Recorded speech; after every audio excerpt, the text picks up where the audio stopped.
Chapter 444. Not a bad holy light. Kalya, you pass. Then, Duque smiled. I've received your kindness. I'm not an unreasonable person who ignores a good wish. Do you want to get rid of this suffocating life in the palace? Get rid of this suffocating life? In Kalya's pitch-black mental world, a bolt of azure lightning suddenly flashed, almost illuminating her entire soul. Yes, a suffocating life. Even though there were countless people around her who envied her, who knew the pain and suffering she had gone through. Since she was young, she had received the strictest training in palace etiquette. She had to smile without showing her teeth, wave her hands to limit the angle, take every step according to etiquette, straighten her neck, level her eyes, and wear that suffocating corset every day. For the sake of her figure, she could only eat a little no matter how good the food was. Kalya, you're going to marry a future king. You must have the strictest requirements for yourself. Mother said this every day. She lived like a puppet every day, all kinds of lessons followed one after another. She had to be stared at every moment, every minute and every second. When had she ever truly had her own space and time? She was infatuated with Duque. Was she really infatuated with a hero? Or did she yearn for that kind of safety and freedom? Kalya's eyes turned red in an instant. Can I really do it? Won't I bring trouble to you, Duque? For a second, Duque felt a little guilty, feeling like he was a bad uncle who used a lollipop to kidnap a little girl. But thinking of the despicable things that Tyrrhenas did after the Second War of the Dark Portal, and how Tyrrhenas allowed the orcs to have a chance to rise again, Duque felt no more guilt. Anyway, there was a high chance that Lord Darren would still have to kneel. Instead of letting this innocent princess become homeless, why not I, Duque, be kind and adopt the homeless princess in advance? Duque righteously encouraged the Mediva's moral integrity, his face full of holiness that was even more holy than a paladin's. Yes, Kurya. Everyone has the right to pursue freedom. If one is like a puppet for the rest of one's life, bound by bloodline and rules, can that still be considered as having truly lived? Kalya's defenses were completely shattered. She didn't even know when she was so excited that she held Duque's hand with both hands. She also didn't realize that from this angle, Duque could see the peak of the mountain. Then my father, mother and my brother. Kalya suddenly showed a trace of pain. With or without you, Arthas will be crowned king. Lord Darren will still be the most powerful kingdom in the world. Duque, who knew the direction of history, lied through his teeth. That's true. Thinking of the power of the Rotterdam and her brother's outstanding king's potential, Kalya suddenly felt at ease. Then when will you take me away? I'm willing to take the risk to bring you out of this cage and bring you to a wider world. But not now. The war between the Alliance and the Horde hasn't ended yet. I can't do anything to break the Alliance. At this point, the light in Kalya's eyes dimmed. But Duque's next words ignited the light of hope in her eyes again. Within this year the war will probably end. At the latest within a year. Really? Only a puppy would lie to you. Princess Korea left contentedly. Duque also left. As he left the palace, Duque glanced at Wuxia. Even when her family and country were facing great changes, this eldest daughter of the Bear family still followed him obediently. Duque quietly sighed. If he remembered correctly, when this war ended, Tyrrhenas would use the excuse that Eden Pyreus had colluded with the Horde and betrayed the Alliance. As the leader of the Alliance, Tyrrhenas would attack Alterax's territory. As the leader of the Alliance, Tyrrhenas was extremely noble when it came to fighting against the Horde. But this greatness was actually based on two reasons. First, the threat of the Horde was indeed big enough. Second, Tyrrhenas wanted to take advantage of the invasion to unify the 7 human kingdoms and rebuild the new Arathar Empire with Lord Darren as the core. Tyrrhenas' original intention was to expand Lord Darren's influence in the Alliance. But as the war went on, that was not the case. Silverpine Forest was destroyed and soon Tirisful Woodland would also be in trouble. Now that Lord Darren had almost fallen, King Tyrrhenas did not have the time to think about these things. When he could take a breather, he would probably have to face the tragic situation in his country and the pressure from the powerful alliance of nobles. Disaster relief required money. Reconstruction required money. The people were starving. The nobles were complaining. Yet the alliance won against the Horde, an outsider, and gained almost nothing. The Horde were a bunch of damn bachelors. They didn't have money, they only had their lives. After this war ended, Most of the countries could only silently lick their wounds like beasts. Even as strong as Lordaeron, they would go from rich to poor in an instant. The other countries did not care about Lordaeron because of practical difficulties. By then it would be very natural for Lordaeron to want to attack Alterac. Not to mention that the Bear families Fief, Caer Darrow and Darrowshire bordered Lordaeron's territory. It was so convenient and had a perfect excuse. If not Alterac, who would they eat? Of course, this was from Lordaeron's point of view. To Duque, he was very unhappy. When the alliance fought against the Horde, every family lost money. There was no benefit at all. Why was Lordaeron the only one to gain territory? In his heart, Duque scolded, "It's fine if Lordaeron is a big country. Since we're all the same, don't pretend to be a saint. Isn't it better to be more direct?" Hee. Terenas, if you're too ugly, I don't mind making you cry. Since he had transmigrated and knew the general direction of history, Duque would be too stupid not to make arrangements. No one knew that Duque had made so many arrangements before the end of the war. They only knew that the diligent deputy commander visited the leaders of several countries to coordinate the troops again. Then on the second day Lothar arrived. The brave Lothar arrived on a griffin. Duque, without saying anything else, Lothar came up and gave Duque a bear hug. "It's been hard on you." Lothar did not say it out loud, but his eyes were already wet. Then Lang came up too, and the two of them hugged each other tightly. Chapter 445. It hadn't been an easy day. The situation of the battle had been reported to Lothar. Lothar, who knew the army well, was also clear about how advantageous the current situation was for the alliance. If Orgrim really led the elites to attack Rotterdam City, it would undoubtedly be a fatal blow to the morale of the alliance. To be honest, hundreds of thousands of people had died in the war, and the actual number of deaths was definitely more than 1 million. In particular, the lands of the various countries had fallen one after another. If Rotterdam, the symbol of the spirit of the alliance, were to fall, the morale of the alliance would definitely collapse, and the kings of the various countries would only care about themselves. However, Duque managed to defend Rotterdam City. Not only did he manage to defend it, but he also created an opportunity to annihilate the orcs. Even Lothar, a veteran commander who had been immersed in the military for the first half of his life, felt that he was inferior to Lin Li. At the beginning of the establishment of the alliance, Lang and Anduin had the mentality that they would die on the battlefield even if they had to cling to the ideals of restoring their nation. Now they really saw hope for the revival of Stormwind. The tribe was already weak, and they were just short of a blow to make the tribe go from being on the offensive to being on the defensive. "Well done," Lang said softly, but he had subconsciously tightened his grip. Lang's grip was not as strong as Anduin's, but it was not much weaker. Duque felt a little pain. Anduin, the bastard, glanced at Aurelia, who was waiting quietly not far away, and then solemnly said to Duque, "Duque, it's time for you to train up. Faster, thief." Duque cursed.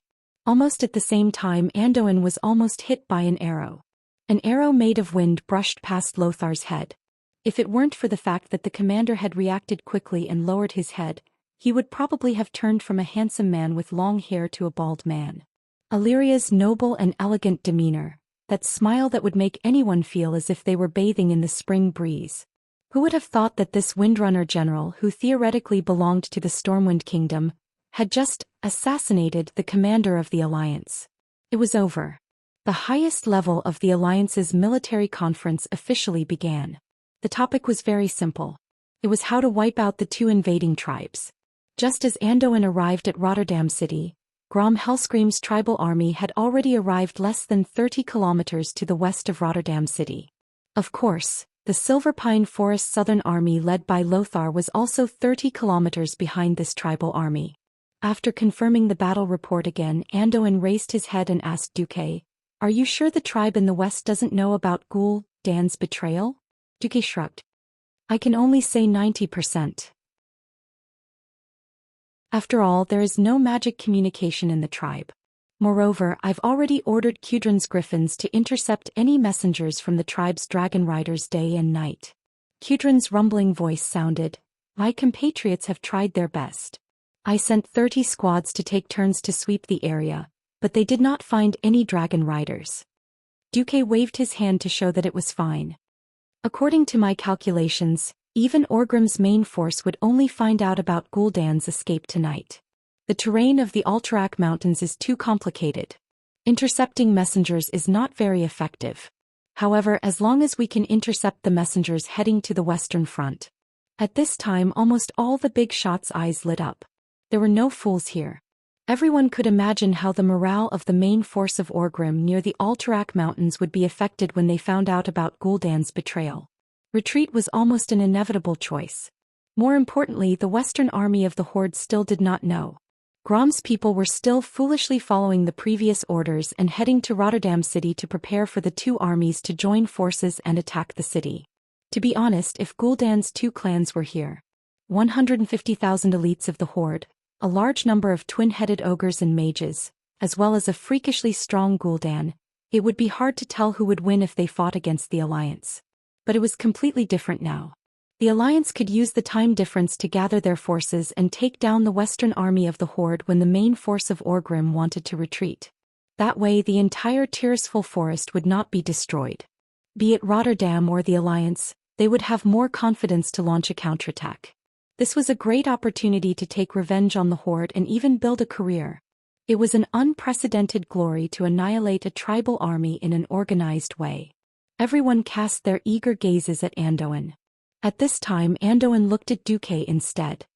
If I want you to defend Rotterdam City to the death and not let a single tribe come to the west of Rotterdam City for 3 days, how many troops do you need?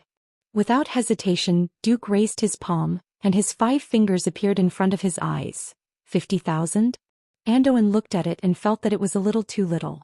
But since Duque said it was possible, it should not be a problem. In the entire alliance, there was no other commander under his command who could make him feel at ease. Turayan grew quickly, but Turayan was the kind of general who did things step by step. He could do any task assigned to him well, but he could not create surprises, not to mention miracles. In the next second, Duque made everyone look at his miraculous halo. No, I mean leave me a squadron of Griffin Knights. Together with Kuel Salas and my rangers and mages, 5,000 people will be enough. Any more is just to make up the numbers. If you like it, leave 30,000 new soldiers and 5,000 city guards for me. The city guards would not be counted as combat power by the big shots of the Alliance. Everyone knew that infantrymen who had not gone through strict military training would be like sending food to the elites of the upper tribes. Of course, it was another matter for some of the experts who had reached the level of champion knights. Orgrim wouldn't let his entire frontline army be annihilated. Even if they really wanted to break out of the encirclement, 150,000 elite beastmen breaking out of the encirclement was a completely different concept in terms of deterrence compared to 50,000 beastmen. It was conceivable that even if Orgrim retreated, he would find a way to go through the north of Rotterdam City and meet up with Grom's Western Legion before leaving in a dignified manner.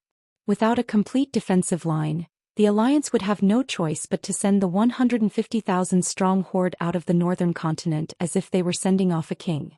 As for when they would launch a counterattack on the southern continent, only God knew. Now Dooku actually boasted that 5,000 men would be enough? There was a commotion in the meeting room. Duque sighed. Alright, let me show you the new product of my weaponry workshop. Kill 3,000 Type A.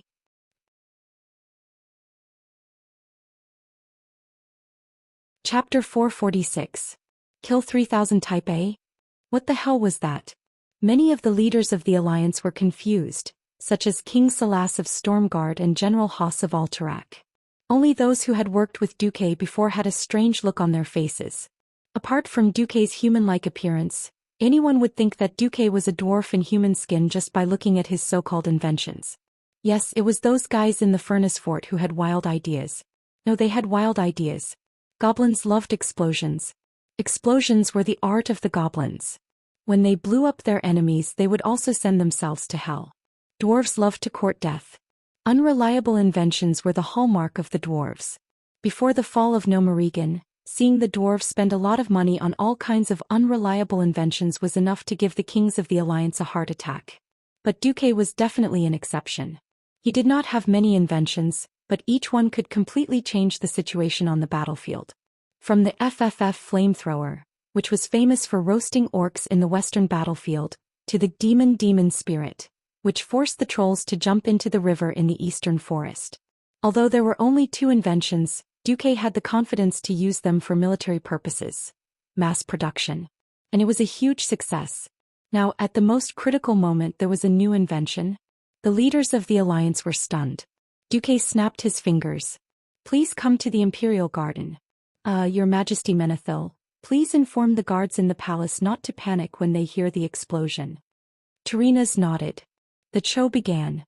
After a loud explosion, the leaders of the alliance were shocked. How much of this do you have?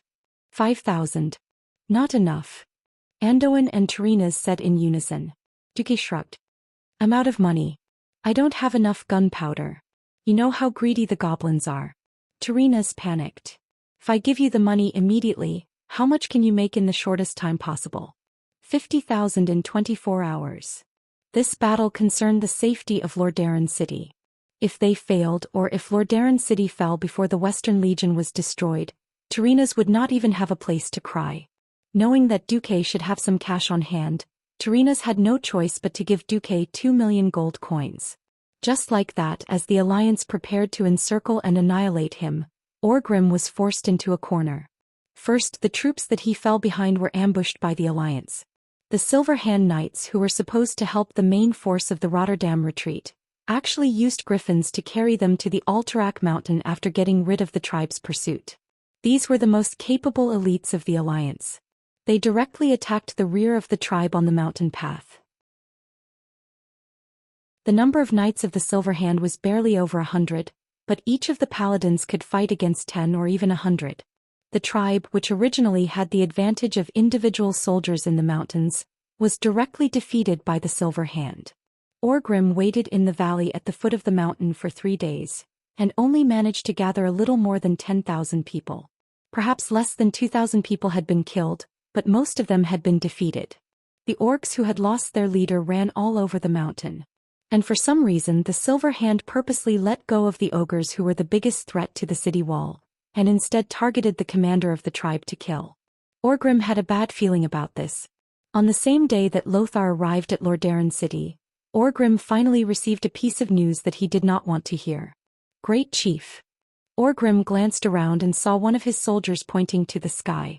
Could it be that more griffins were coming? He thought in disgust.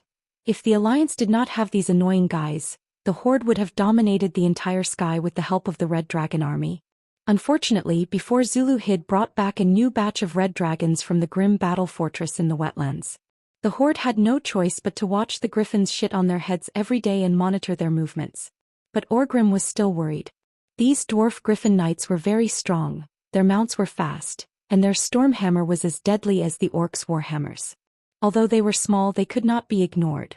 So if more griffins were to attack, he had to make sure that the trolls were ready to fight. The black shadow grew bigger and bigger. His body was very long, and it was obvious that it was not a griffin.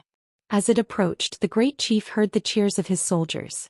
A young red dragon over 1,000 years old. That was good news. This huge creature could easily intimidate over 100 griffins. When a dragon was over 1,000 years old, its attack, defense, and speed would be greatly improved compared to a young dragon who was less than 1,000 years old. When a young dragon stepped into the realm of giant dragons, he could use magic. And it was the kind of powerful draconic magic that could be used at high speed without the need for incantations. Giant dragons were definitely the most terrifying existence on the battlefield. The dragon landed on the riverbank next to the small river that ran across the valley. As soon as it touched the ground, a burly orc jumped down from the saddle on the dragon's back. Orgrim swung his hammer over his back and strode forward to meet the enemy.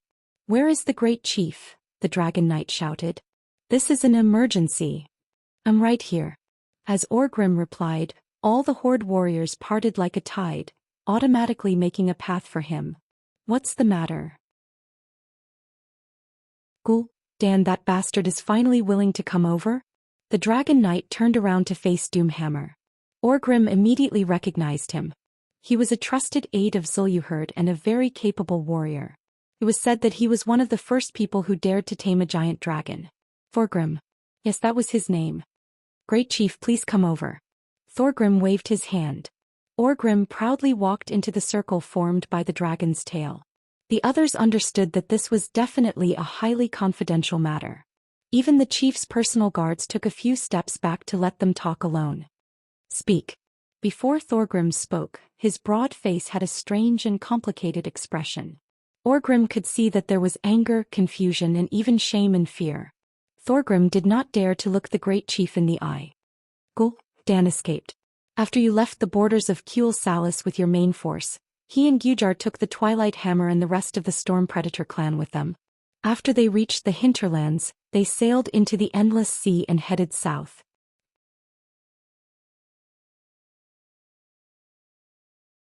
Chapter 447. What? Impossible. Only then did Orgrim understand why Torghese had such a complicated expression of fear on his face. In his rage he felt the blood in his body boil. His hand gripped the handle of his hammer so tightly that the wood of the handle made a cracking sound. Orgrim couldn't control his emotions at all. He pulled out his warhammer and swung it in the air, drawing a dark arc in the air. Asterisk bang. Asterisk the hammer smashed into the ground and it sank deep into the ground. The violent bombardment caused a large amount of rubble to fly out. The momentum was quite terrifying. Not only were the guards on guard nearby startled, but even the young red dragon Torghese was startled. The dragon stared at Orgrim with its eyes that were filled with caution and shock. I knew it. I knew that the altars he made would have a huge problem.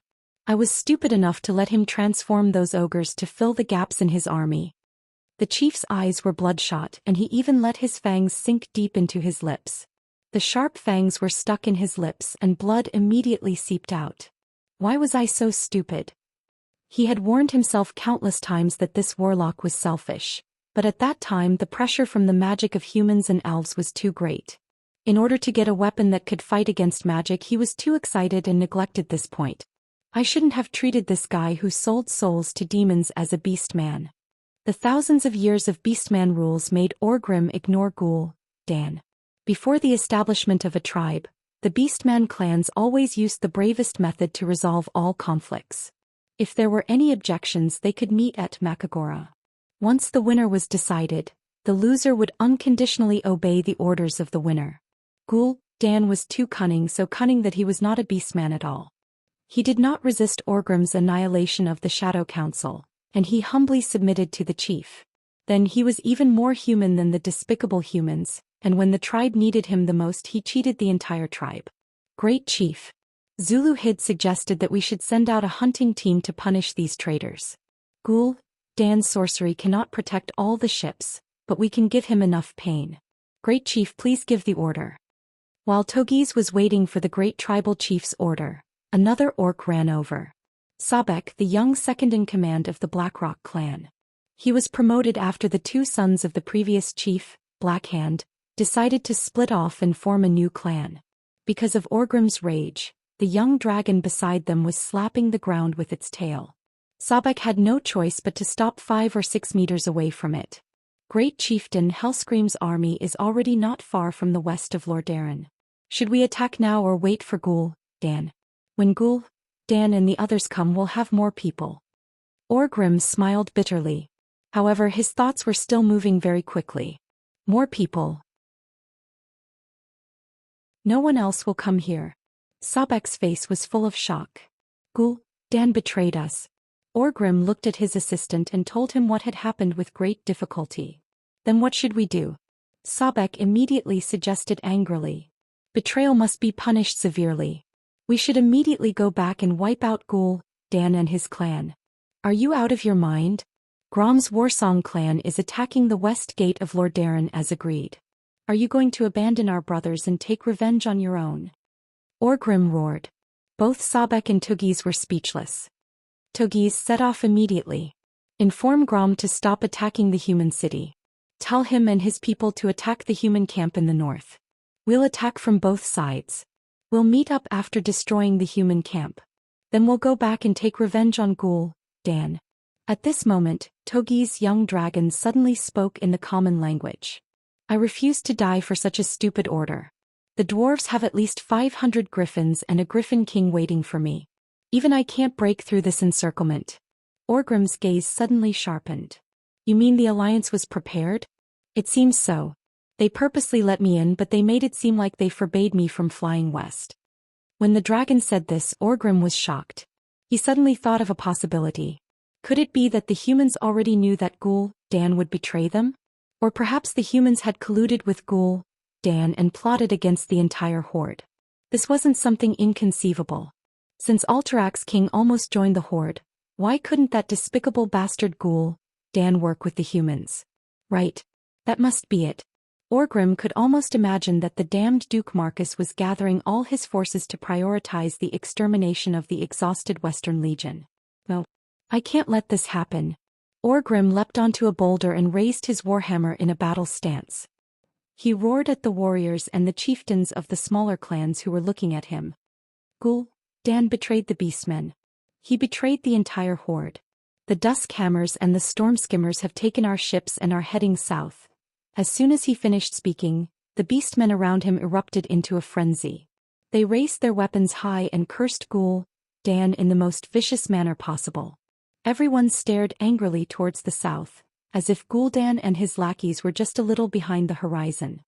Now the glory of our people has reached a moment of life and death. But at the same time our brothers from the Warsong clan are surrounded by 300,000 human soldiers. So we must first take down the human camp in the north, then seek revenge on Gul'dan. Orgrim's strategy was completely correct. He had always been a qualified leader, looking at every problem from the perspective of the entire horde. However, he neglected one thing. The horde was still made up of many clans. This time his words didn't receive a warm response. Most of the beastmen looked at him silently, no one responding to his call. Orgrim was shocked. He understood what the beastmen were thinking. Since the glory of the horde is the most important, then we should first deal with that traitor Gul'dan. The Warsong clan? Weren't Grom Hellscream's Warsong clan very good at fighting? Let them deal with it themselves and the humans catch up.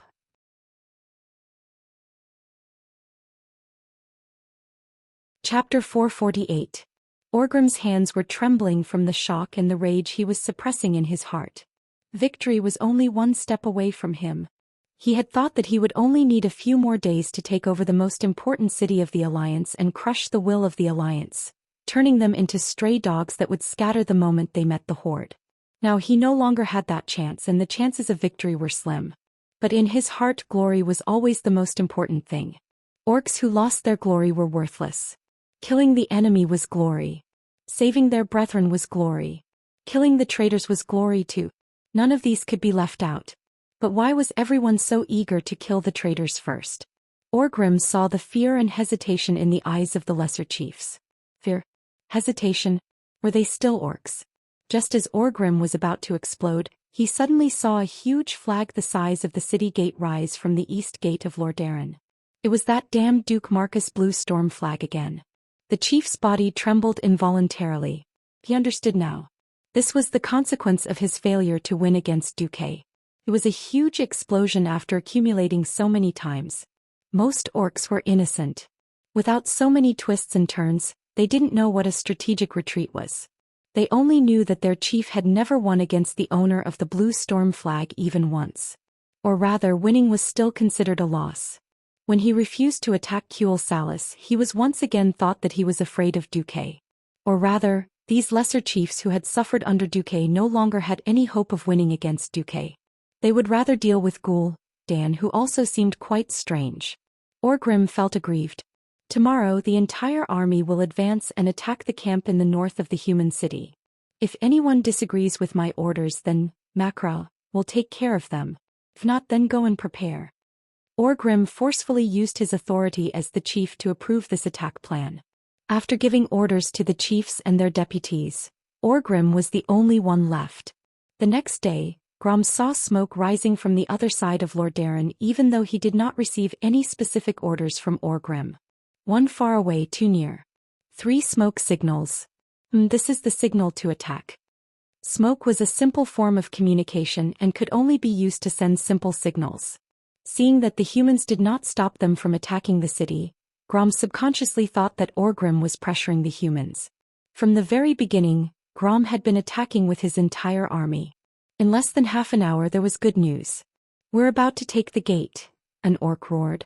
Grom Hellscream's rugged face broke into a smile. Victory was right in front of them. Before this, no matter how many warriors he sent, they would not be able to take down the thick defensive line between the silver pine forest and the terraceful woodlands, but the situation had changed. While passing through the line of defense abandoned by the humans, Grom saw with his own eyes a large number of fire-breathing iron lumps abandoned by the side of the road. To the orcs, moving those heavy things was not a problem, but it would be difficult for the humans to use carriages to move those things on the narrow forest muddy roads. Obviously, Orgrim's attack on the main city of the Alliance from the east had caused a lot of panic among the humans. In the many days of marching, Grom saw many abandoned supplies, and even wounded soldiers who committed suicide in despair. The humans were panicking. That was what Grom was sure of. Actually, his judgment was not wrong. Before returning to Lordaeron, if not for Duquesne's plan, the entire Lordaeron army would have been defeated by the Horde's Western army. Even if they did not, other than Mograine's Scarlet Cross, the rest of the Lordaeron army would not have much combat power. Now the city gate had been severely deformed by the relentless attacks of the orcs. Once the gate was breached, his warriors would be able to rush into the city, kill the remaining guards and raze the city to the ground. With this as a stronghold, they could quickly occupy other parts of the continent, drive the humans to the coast and push them into the sea. In the end, the continent would belong to the Horde and they would end this war and start a new life. After holding back for so long, Grom finally saw hope. He carried his famous huge axe, Blood Howl, in the Alliance and the Horde and watched his soldiers attack the city gate once again.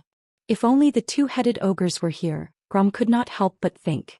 Those big guys would be able to climb up the city wall and use their weapons to carve a few holes in the thick stones. However, he was curious. Why did the battle cries sound like they were coming from the north of the city? Shouldn't it be better to attack the east gate if they wanted the humans to be distracted? But at this moment, there was a roaring sound from behind the city wall in the distance. Where did the wind come from? Looking from afar, a large golden cloud was gathering above the city gate at a speed visible to the naked eye. Then, accompanied by a golden bolt of lightning, it struck the orcs who were attacking the city gate. Suddenly, the black oil that had floated on the moat was ignited. Flames shot into the sky and almost instantly, the orcs who were crossing the moat and climbing the city wall were burned into human-shaped torches. Fire. It's fire again? The golden thundercloud continued to gather in the orcs' direction. A few bolts of lightning fell on the orcs' huge siege weapons, exploding in the midst of the orc infantry who were hiding behind the siege weapons and dodging arrows and javelins. With a few loud booms, flesh and blood flew everywhere. Grom's heart was bleeding. Those were the elites of the Warsong tribe. They had been through hundreds of battles and the baptism of fire in Silverpine Forest. They were wearing the thickest armor of the Horde and yet they were electrocuted just like that. The golden thunderballs created a few large holes in the ground that could bury dozens of people. The rocks that were blasted into the air, the broken limbs of the orcs, and the pieces of armor that flew out caused secondary damage to the surroundings. For a moment, screams of agony could be heard. At this moment, huge red fireworks rose from the north, west, and south of the orc army. Suddenly, a loud horn sounded from the three directions at the same time. 3 to 4 kilometers away, what looked like a forest suddenly became a blur. Then rows of humanoid figures wearing silver armor appeared in front of the orcs. The silver wave surrounded the orc army in the shape of a crescent. It felt like there were countless human soldiers. Their numbers had long surpassed the orcs' mathematical abilities. Ordinary orcs only knew that there were a lot of humans.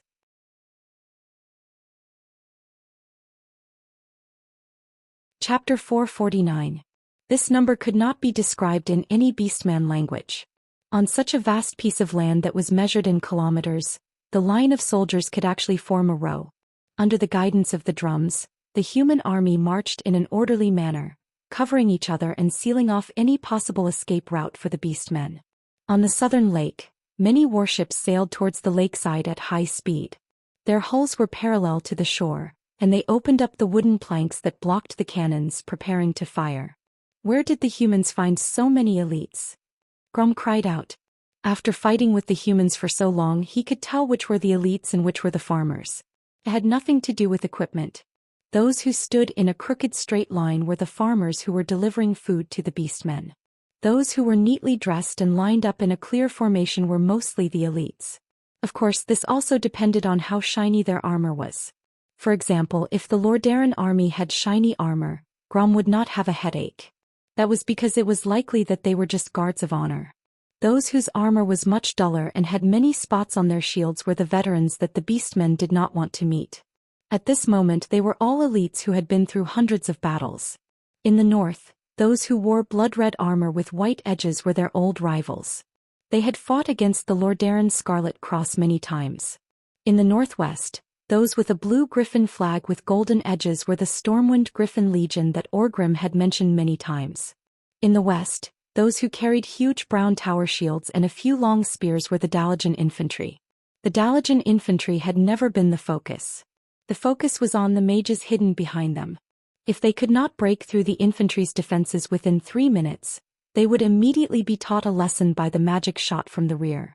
Grom suddenly understood why Orgrim wanted to attack the human camp in the north. He wanted to open up a path of blood and rescue the Western Legion. Grom made the correct decision almost immediately. Everyone listen up. Abandon all the siege weapons and turn to attack the Red Legion in the north.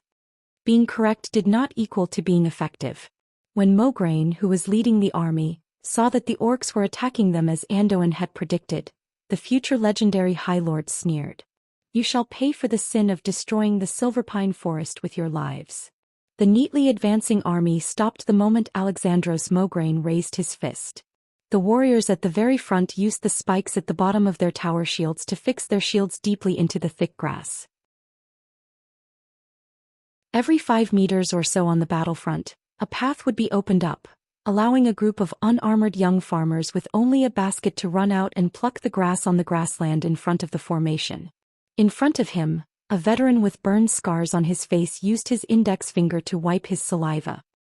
He raised his hand and felt the direction and speed of the wind. Very good. As expected, he has the upper hand. Just before the orc army arrived, the boys plucked all the grass and quickly retreated. Then a large group of weird-looking fellows with huge metal cans on their backs and half a shield in front of their chests walked out from the formation. They also had a large metal pipe on their right waist. The appearance of these fellows gave the commanders of the tribe a bad feeling. When they rushed to the front and saw the 3 words, FFF, on the shields on their upper bodies, everyone knew that their bad premonition had come true. Fire. Monstrous fire. More convenient flamethrowers and even more flamethrowers. Hundreds of flamethrowers formed a belt of death that blocked the tribe's only escape route. The most disgusting thing was that the shields connected to the cans helped those fellows block most of the weapons thrown at them. Wanna leave? Sure. But please go to the fiery hell first. Grom had no choice but to let the few warriors of the Blackstone clan take the lead. On the other side, Orgrim's attack had also suffered a huge setback. Before the battle, for some reason, Gavinrad's brain spasmed. Last time he saw Aurelia defeat an entire army with a single banner, and he wanted to do it again. Even though Duque said no, this guy still went crazy and wanted to die. In the end, tens of thousands of tribesmen chased after Gavinrad. Duque almost died laughing. If this guy wasn't a paladin with thick skin and temporary invincibility, Gavinrad would probably have died. Watching Gavinrad court death in front of the northern camp was quite amusing. Duke glanced at Illyria beside him and curled his lips. What's the matter? Are you confident that you can defeat 40,000 tribal elites with just a few people? Aurelia flicked her slender fingers and her beautiful blonde hair flew in the wind. She gave Duque a provocative look. Who do you think I am? I'm Aurelia Windrunner, a heroine destined to be remembered by the entire alliance. Yes, yes, yes. Duque smiled and raised his hands in surrender. Walking down the simple wooden wall of the camp, Duque looked back at Aurelia and her 3 sisters who were standing on top of the gate. The 4 sisters each had their own strengths. It was already a blessing to have one of them as a subject. But now he had taken the entire Windrunner family with him. Just thinking about it made him feel like he was exaggerating. Looking at Aurelia's sexy back, Duque suddenly remembered a saying. Gold will always shine. Orgrim's army began to charge. Then they were attacked by the High Elven Rangers. Elven Rangers. The orc commander roared when he saw the archer's posture. The orcs immediately used all sorts of methods to protect their vitals. After experiencing the Battle of Quel'Thalas, even if they had never faced the Elven Rangers directly, These orcs still clearly knew that these elven rangers with unreasonably accurate archery were the nightmare of all orcs. Trolls and orcs were all races with strong vitality. If they did not hit their vitals, they would not die immediately.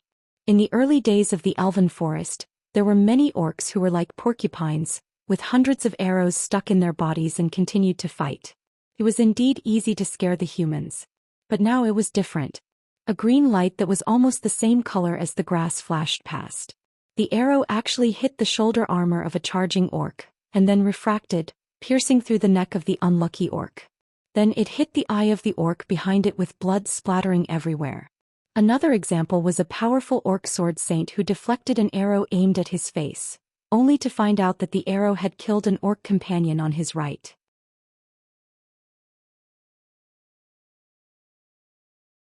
Chapter 450. There was no locust-like momentum. There was no storm of arrows. It was these silent arrows that caused a large number of beastmen to die without a sound. Instead, it created a terrifying atmosphere. Defense seemed to have lost its meaning. It seemed like it was a matter of one arrow. The charging beastmen were enraged. They roared and shouted all kinds of slogans in beastman language as they charged madly at the wooden wall of the camp. Yes. As long as they broke through the thin wooden wall and dragged the enemy into close combat, the elves with thin arms and legs would not be a match for the beastmen. This was the proven experience of Kuel Salus in the two wars. It should have been like this. Suddenly, the beastmen at the front seemed to have stepped on something. Suddenly, there was a flash of lightning under their feet.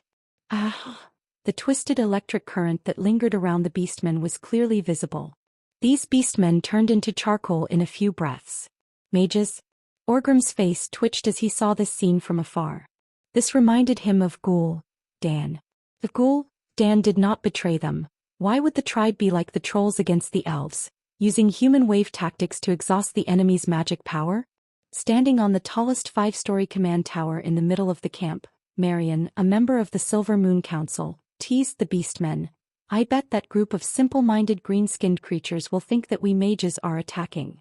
Duque kept an appropriate distance from this female elf with a murder weapon hidden in front of her chest. He smiled lightly. Don't worry, there will be a chance for you to make a move. Good. It is our wish to serve Sir Marcus. With just a glass of champagne, Duque almost thought that Marion was chatting with him at a cocktail party. That kind of casual attitude, that robe that revealed just right was enough to make any animal with excess hormones salivate. Fortunately, I recently settled Aurelia. Duque withdrew his gaze from Marion. Then he saw a group of confused beastmen. Electrocuted to death. Roasted to death. Blown to death. Frozen to death. Shot to death by arcane missiles. He was stabbed to death by a sharp thorn that suddenly shot out. There was a mess of everything. The power wasn't great, but it was enough to be fatal. Orgrim, who was commanding from the back, felt his scalp go numb. If the humans used simple weapons such as flames, he could use the Blackrock tribe members to charge through. For example, he could summon a frost troll to deal with frost. But unless it was a warlock with a demon hound, no orc would have such high magic resistance to the endless attacks. Fortunately, there were still some intelligent orc commanders who saw through it. Watch your step. Even though those things were disguised, they still revealed their true appearance. They were disc-shaped objects covered in grass and mud. The moment an orc stepped on it, it would be triggered. It didn't matter what kind of equipment you had or what clan you were from. Once you stepped on it, you would either die or be crippled. Right, here comes the problem. I have to pay attention to my feet. When I charge, I won't be able to charge fast and I won't have the energy to defend against the arrows coming from the walls. He had to pay attention to the arrows and he forgot about his feet. The orc's violent charge, which seemed to be able to drown everything in the world, suddenly slowed down. Haha. It reminds me of the first time I shot a hare with my bow when I was young. Servanas laughed as he shot the arrow. Because the difficulty of aiming had decreased, she could use the triple arrow without any restrictions. Anyway, the entire wooden wall was filled with quivers full of arrows. After all, the people of Lordaeron had the most armaments in the entire continent. Second sister. Do you want to compete? Let's compete. The serious battlefield was turned into a hunting game by a few windrunners. After sacrificing more than 4,000 elites, the orcs finally got close to the walls of the camp. They brandished their heavy hammers violently, easily smashing the antlers and the walls of the village into pieces. The elven rangers jumped off the wooden wall, which was not very high. Unexpectedly, the rangers did not go far. They stood in the empty space behind the wooden wall, and continued to shoot arrows at a distance that was not considered suitable. "Kill these long ears," the orc commander shouted. Something unexpected happened again. The elven rangers retreated as they fought. In order to avoid traps, the orcs would often choose to step on the spots that the elves had stepped on. What the hell? Why were the elves fine when they stepped on the spots, but the orcs got shot when they stepped on them? Electrocution. Explosion. Violent death. The orcs suddenly realized that between the first and second walls, the traps on the ground were more concentrated. The density was so high that it was almost impossible to step on them. Yet the elves could come and go as if they were flying. Not to mention the elven rangers who were fighting below. Even Marion in the command tower was stunned. "What a clever little thing. I can see that you have your mages and magic apprentices seal magic into scrolls and store it in the trap, but I don't see why our people are fine when they walk up to it but the orcs fall for it," Marion said in admiration. "Yes. Take your life 3000 Type A was simply a trigger mine that stored magic. It was the work of Duke's followers who had to work through the night to make it." Duque smiled mysteriously. "Do you want to know this secret?" "Of course. Promise me to help me fight the war in Stormwind and I'll tell you. Members of the Silver Moon Council must be approved by the council to participate in the war." Marion's beautiful eyes flickered as she gave Duque a knowing look. "Then may I ask if we can invite Miss Marion to visit when we open the first floor of the library in Karazhan?" "That's more like it." "Okay, the answer is weight. Without the weight of 4 high elves, those little things won't be triggered at all." Marion couldn't help but laugh. "That simple?" "That's simple." The orcs were more muscular than any other race in the Alliance. They were tall and strong, so naturally their weight increased. If a human weighed 150 kilograms, that would be a very tall and strong man. But this weight in the orcs was only equivalent to an ordinary warrior of a third-rate clan. For example, the strong warriors of the Blackrock clan were generally more than 2-3 meters tall and weighed more than 200 kilograms. If they were the personal guards of the chief, their height and weight would be even more exaggerated. The ogres were even more ridiculous. This was what Duque was using. When he designed it, he added a very thick piece of iron to the button of the mine. Without about 200 kilograms of weight, it was impossible to crush the iron to trigger the mine. This was why "Take Your Life 3000 Type" had almost no effect on the elven rangers, but to the orcs they would be trampled to death.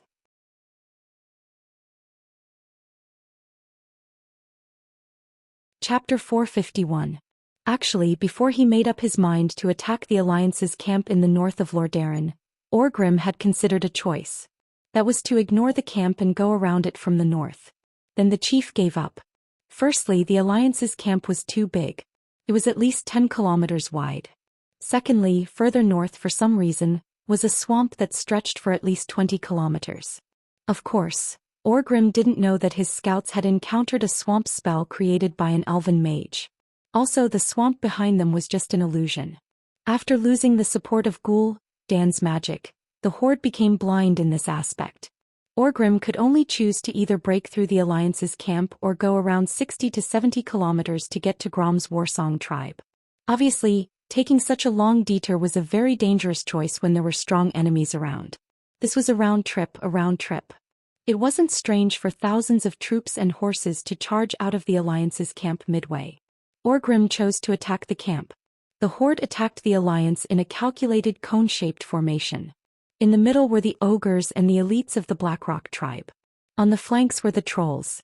After a lot of sacrifices, the Horde's attack smashed the Alliance's line of defense like a sledgehammer. The elven rangers of the Alliance fought back with all their might. However, even with the help of a large number of Kill 3000 mines, they could not stop the advance of the Horde army. The dazzling light from the explosions lit up the eyes of more orcs. The unfortunate vanguard seemed to be surrounded by all sorts of colorful flashes that disrupted their optic nerves. They were then dismembered by all sorts of magic. Of course they died. Many orcs who were still breathing let out pitiful cries on the battlefield. However, the orcs could also hear the sound of wooden walls being smashed by giant hammers. Under the violent attacks of the orcs, The wooden walls that were as tall as 2 people were reduced to countless pieces of wood that flew in all directions. Loktar. An earth-shattering roar resounded throughout the battlefield. When the first wall of the camp collapsed, a loud roar came from the tribe. Victory was in sight. According to the orcs' understanding of humans, there would not be many walls in a camp. Usually, with only 3 walls, they would definitely be able to reach the core area. The orcs sacrificed 5,000 of their elites to reach the second wall. After another violent demolition, the second wooden wall also collapsed. This time, the orcs waited for the magic attack that they both wanted to see, but also did not want to see. On the wooden tower 100 meters away, the long robes of the high elven mages could be clearly seen. When the magic array floating in the air shone with a radiant light, it shot out beams of light and heat, forming a chaotic flow of flames that swept through the entire Beastman army. At the same time, over 1,000 sharp arrows stirred up a storm and rained down on the orcs. It was as if a gate of hell had formed on the side of the second city wall. Any beastman that dared to step into that domain would be sucked into the kingdom of death. Crimson red, orange, brilliant yellow, emerald green. Rays of exploding magic light stimulated the orcs' eyes. Coupled with the deafening sound, it was enough to drive any new soldier crazy on the battlefield. Mobilizing over 100 sky mages to bombard a single area was undoubtedly a waste. It had to be said that this tactic of concentrating firepower on one area had never failed since ancient times, and this time was no exception. The magic turbulence vortex that was continuously produced caused heavy casualties on the Horde's side. At the same time, it also created a terrifying and embarrassing atmosphere. It was like pouring a bucket of ice water on the enemy's head when they were celebrating their victory, extinguishing their flames of arrogance. Orgrim grabbed Sobek's breastplate. Behind us is the main camp of the Alliance. Disperse the troops. Spread out your attacks, don't attack the enemy's strongest point. For a moment, the tribe's soldiers seemed to want to retreat, but suddenly, under the command of the middle-level commander behind them, they gave up and moved horizontally to both sides. However, this was exactly what the Elven Ranger wanted. It turned out that when the orcs charged at them fiercely, the Rangers might not be able to replenish their arrows and catch their breath. Fighting in a minefield sounded as exciting and high-spirited as dancing on the tip of a knife. In fact, it was only when they started fighting that they realized that it was not as easy as they had imagined. That's right, the elves would not explode when they stepped on it. The problem was, if an Elven Ranger did not notice the approach of an orc and the orc stepped on Kill Me 3000 and exploded not far from the ranger, the magic did not have eyes and it would still affect the ranger. The trolls also knew how to throw spears. Shooting arrows required concentration. Looking at the whole situation required concentration. This was not an easy thing to do. Even among the elites of the Windrunner family, more than a dozen people died because of a mistake. Of course, this was much better than fighting with the trolls in the forest without any cover. The horde who avoided the magic bombardment and took a detour did not know that they had actually drawn the lower part of the map. The high elven mages stopped casting spells and retreated to rest, leaving the battlefield to the rangers. Since there was no need to dodge, the elven rangers on the third wooden wall rained arrows down on the horde who had spread out. According to Queen Sylvanas, it was as easy as hunting. However, the horde had a simpler and more violent way to avoid the arrows. This group of barbaric fellows actually used more than a dozen orcs to lift the entire wooden wall with brute force, using the huge wooden wall as a shield and pushing deeper into the camp. When one orc was killed, another orc would immediately take the wooden wall. The elves were dumbfounded by this violent way of breaking through. Apart from the few rangers who had stepped into the realm of heroes, the other rangers could not do anything against such a huge shield. Duque had no choice but to let Marion do it. As a top-level mage who could be considered a weapon of mass destruction in any country, the Radiant Moon Marion easily created one explosive fireball after another without even aiming. Since her surname was Firewing, she was naturally a disciple of the Five Fireball Church. The frenzied flames painted oil paintings of blood and fire on the battlefield. Usually, the explosion of a large fireball meant that hundreds of orcs would lose their cover and die in the rangers' hunt. After the orcs paid the price of 1,000 deaths, the third wooden wall finally collapsed. Orgrim would not let go of this opportunity, and gave a simple but powerful order to the entire army. Attack. Logically speaking, the main camp of the humans should be behind the 3 wooden walls.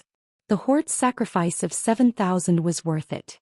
They charged forward with all their might, longing to do what they did in the elven forest. When the giant axe smashed through the weak door of the human house, what awaited them was the defenseless inner room.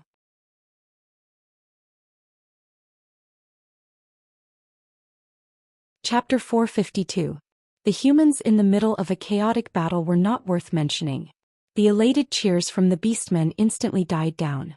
Another wooden wall, another group of rangers, another group of mages, and another ground full of mines. This situation almost drove the beastmen crazy. But did they have a choice? A few kilometers away, the sounds of hundreds of thousands of people fighting could be heard clearly. Every second that passed, a large number of beastmen would die in battle. The various chiefs wanted to let Grom's warsong tribe escape on their own. But the beastmen's violent nature meant that once they stepped onto the battlefield, they would not have any other thoughts. The centurion cursed and ordered the beastmen behind him to charge forward even more fiercely. Breakthrough! We've broken through the human wall. The cries of the beastmen from the front lines were filled with joy. However, Orgrim, who had already reached the first wall, did not seem to feel the joy of the frontline warriors. Too thin. When the great tribal chief said this, he sounded like a greenhorn orc recruit who was dissatisfied with not being able to satisfy his desire to kill. Sabek understood what his boss meant. The defensive formation built by Duque should not be broken through so easily. After all, Duke Marcus was a super master of defense in Stormwind City, South Shore, and other places that made hundreds of thousands of tribes suffer in a row. There will be another wall soon. Almost as soon as he finished speaking, the messenger at the front lines came to report that there really was another wooden defense line.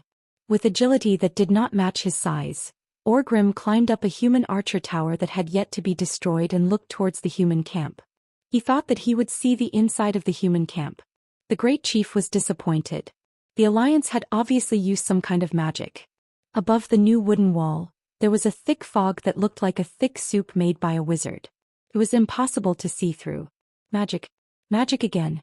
This kind of non-offensive spell would not consume too much of the opponent's mana, but it was effective in making Orgrim feel defeated. Just how many wooden walls did the humans have?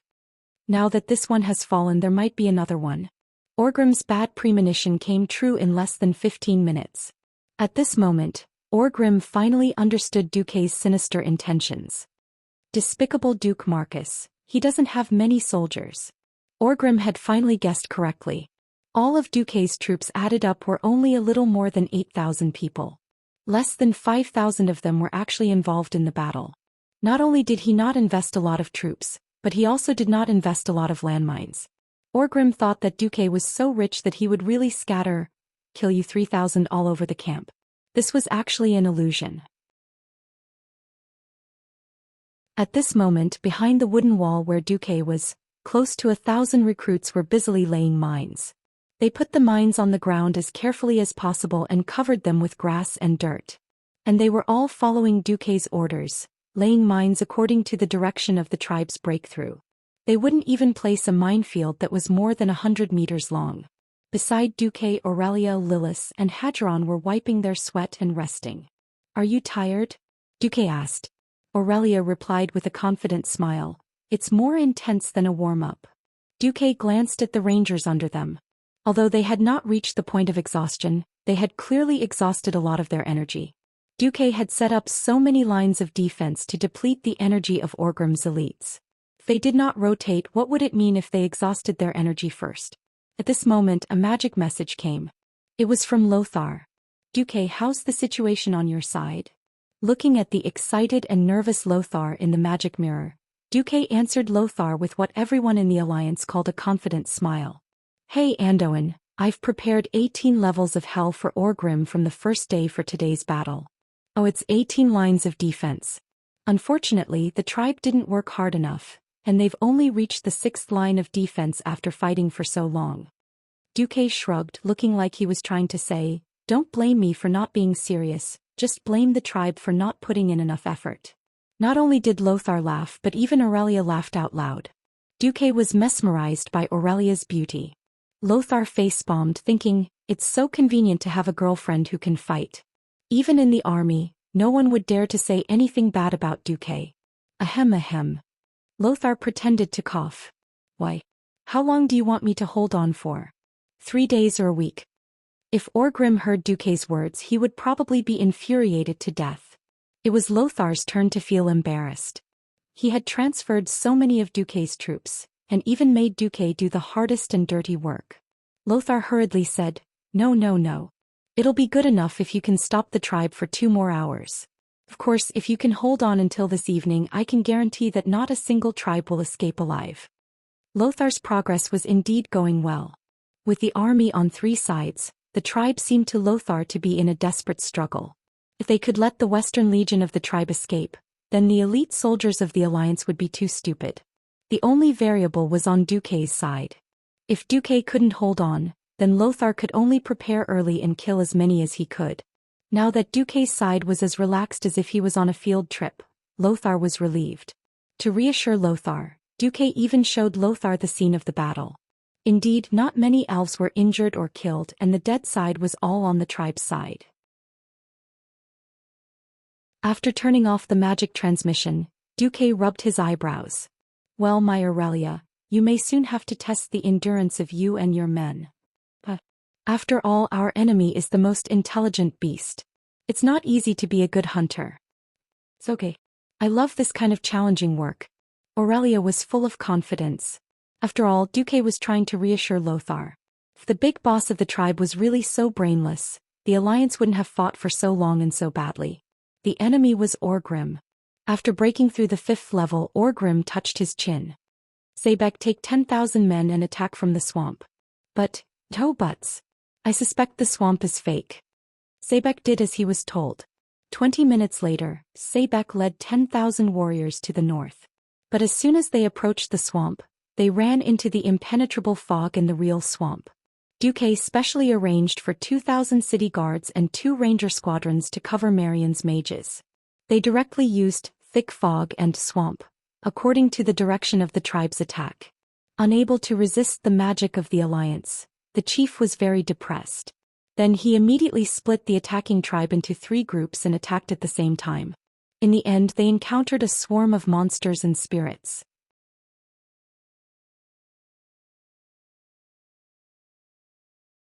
Chapter 453. To be honest, this was not the first time Orgrim had seen these things.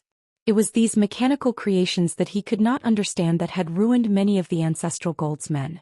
It had also turned a long-distance raid that could have been written into a textbook into a laughable empty run. The red lights that covered the mountains were eye-catching and blinding. It seemed meaningless, but it was a declaration of danger to every beastman. What should they do? Attack. These things are not dangerous. The centurion said.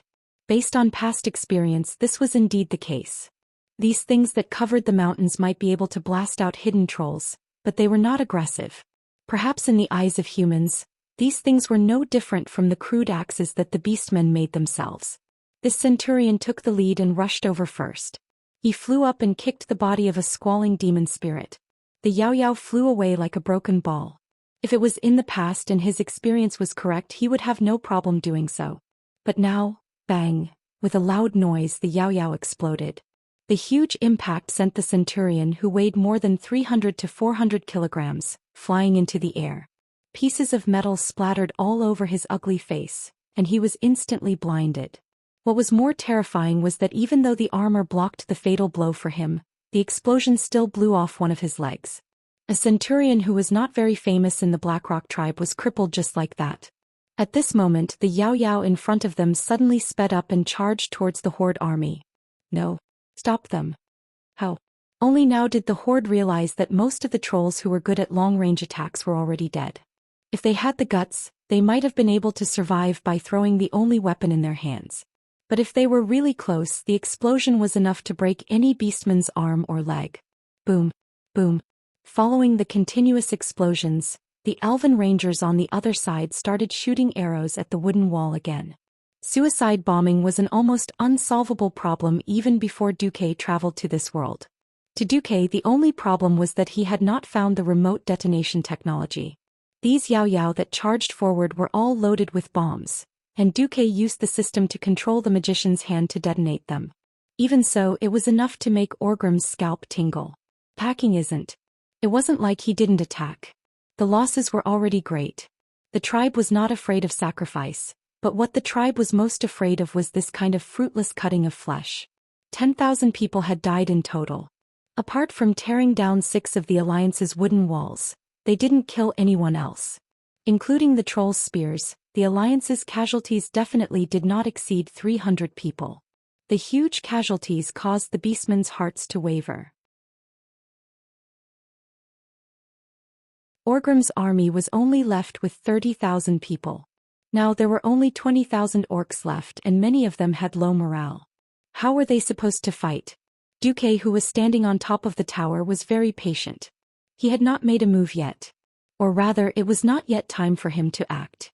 The core elites of Orgrim did not move. Those 10,000 people were the last elites of the Blackrock tribe. These 10,000 people were not to be underestimated. The system elf gave Duque a rare hint. These guys actually had decent magic resistance. Not only was it resistant to fire, but it also seemed to have some resistance to ice and arcane spells. This covered most of the mainstream spells.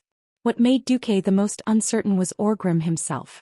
Physical professions were different from magic professions. Mages were divided into 5 levels: Earth, Sky, Morning Star, Radiant Moon, and Breaking Dawn. Physical professions were very vague. They were generally divided into the domain of experts, powerhouses, and heroes. According to Aurelia, it seemed that people like her who entered the domain of heroes would awaken a certain trait. For example, she specialized in speed and agility, and then awakened the additional wind attribute at the storm altar. If he did not find an opportunity to force him to use his full strength, he would probably not know. Originally, Duque wanted to drag the tribe's elites to death. However, a line of system notifications shocked him. Pass the order. Let the Silver Hand fight. As the drawbridge was lowered, the huge east gate of Lordaeron that had been urgently repaired opened with a rumble. A cavalry of thousands rushed out of the gate and stopped less than a kilometer away from the rear of Orgrim's army. The radiance of the paladins could be clearly seen from afar. There were not many people in the Silver Hand. In fact, there was less than half a regiment here, only 60 people. Moreover, the most capable fighter Uther was not here. Only Tyrion Fordring and Gavin Rad, the 2 first-generation paladins, were leading the team. The holy light of the paladins blinded the eyes of the Horde's scouts. The thousands of Alliance knights did not attack. They stood at the side and back of the Horde. After that guy ran to Orgrim's side to report, Orgrim's face immediately darkened. He immediately realized that this was Duque trying to persuade them to retreat. Great Chief, we can't retreat. If the humans really had that ability, they would have attacked long ago. Orgrim's deputy, Sobek, shouted. I know. Orgrim was very hesitant. Duque's tactical strategy was very clear. It was to kill as many of the Horde's elites as possible. Duque, who was not limited to one city or one place and only wanted to kill people, was now trying to persuade the Horde in the east to retreat. It was obvious that there was a problem in the Alliance. Duque had to give up on completely annihilating the Horde's army in the east and focus on annihilating the Horde in the west. But what was the variable? Orgrim didn't know. Right now, he was extremely envious of the Alliance's communication methods. This allowed the higher-ups to quickly grasp any changes in the situation. It was not like the Horde's outdated communication methods, where they had to personally send people to deliver orders. Now it was up to Orgrim to take the gamble. Even though Orgrim knew that the human cavalry at the back of his army was definitely not elite, he still couldn't ignore the existence of this army. He couldn't ignore the existence of this army. If the Horde's numbers dropped to 10,000, the attack from the front and back a few days ago would definitely happen again. Damn it! The giant hammer of destruction smashed into the ground, creating a huge pit. At this moment, the Alliance suddenly counterattacked. With hundreds and thousands of flashing red demons as the lead, nearly 3,000 elven rangers came down from the wooden wall. Amidst the explosions, they slowly advanced while shooting arrows. Orgrim also found out that not every demon spirit would explode. But every one of these flashing red demons looked exactly the same. Orgrim suddenly did something that surprised all his guards. He actually rushed to the front of the formation. His loud roar pierced through the chaotic battlefield and reached the Alliance's formation. Duke Marcus. Answer me. Are you colluding with Ghoul, Dan?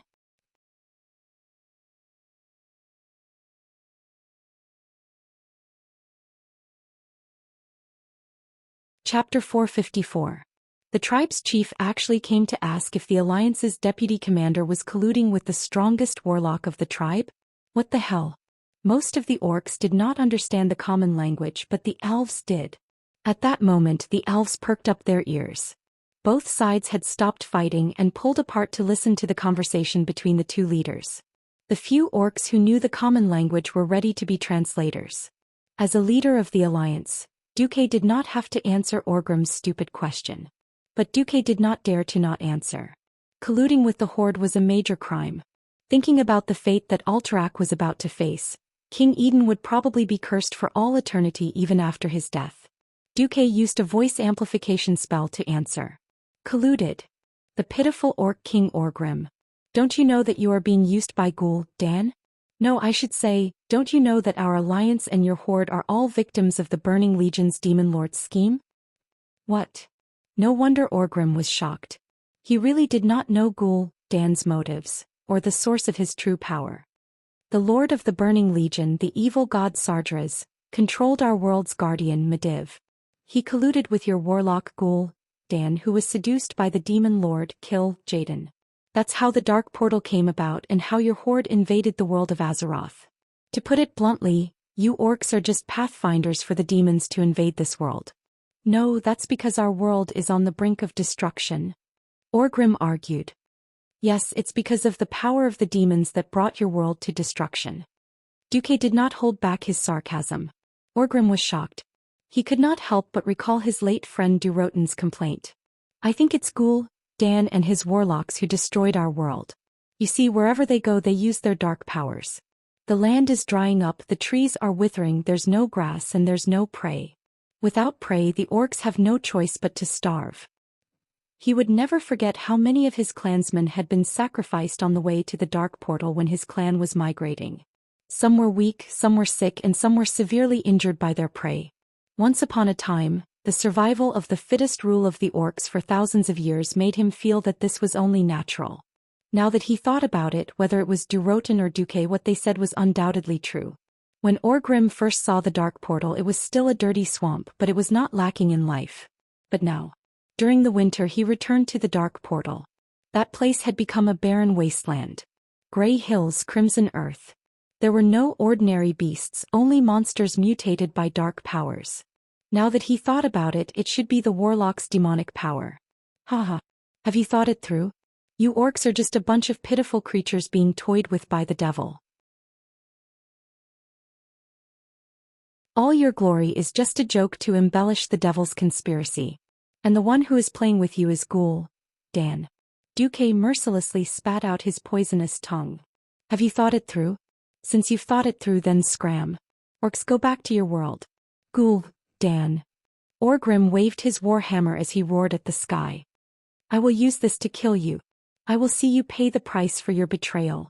When Orgrim shouted, there were a few in the Alliance who thought that they would not have to fight in the future. They were too naive. However, the Horde has no other choice. We will punish the traitors. But the orcs must continue to multiply. So, your world, we're definitely taking it. Duque's expression changed. Orgrim took a deep breath and tried to calm himself down. I will lead my clan south. We will clear out the obstacles along the way and make sure that the road is clear. Once we deal with Ghoul, Dan, we will return. When that time comes, it will be the end of the Alliance. While he doubted if his words would come true, and they were lucky to catch Lordaeron off guard this time, it would not happen a second time. But Orgrim had to say it. Even if they lost, they could not lose. They could not lose in terms of momentum. Since their goal was to destroy the other side, there was no need for peace and there was no need to show weakness. Duque narrowed his eyes and said coldly, there is no need to wait for the future. Today I want all of you to die here. Duque waved his hand. With the self-destructing demon spirit as the vanguard, the Alliance's army attacked again. But at this moment the Horde had a clear goal, to break through. Even if Aurelia and the other rangers rained arrows on the Horde and Marion and the other mages kept releasing magic attacks, the effect was limited. Every time they almost caught up to the horde's formation, a small tribe would bring hundreds of people back and fight to the death. The Silver Hand led by Tyrion Fordring was, after all, only a group of city guards who could barely ride on horseback. They were trash in terms of combat power. After the horde paid the price of 5,000 lives, Orgrim led his army back into the Alterac Mountains. Orgrim retreated, but Duque was not happy at all, because he knew what the horde had sent to save them. On the western battlefield, the battle was still fierce. At this moment, Cudrin Wildhammer suddenly felt something flying towards him from the sky. He glanced at it and saw a black shadow flying down from the clouds above his head. At first he thought that it was a warrior who came to report to him about the battle, but he immediately felt that the way this guy flew was not like a griffin. There were even more black shadows coming from the southeast. It seemed like they came from Lake Lordamere and they were probably flying at a higher altitude than them. But what were those things? But as the black shadows approached at high speed, they became bigger and bigger, to the point that they covered his vision. In the name of AI Ruefeng, Cudrin muttered to himself. He was completely intimidated by the largest among them. It had a slender body, a long tail and neck, and huge wings that occasionally flapped and extended high into the sky. Only one flying creature could have such a huge body. As the last of the clouds dispersed, the sun shone on them. The creature's body shone with a red light and was covered with dark red scales. Cudrin knew that his judgment was correct. It was a dragon.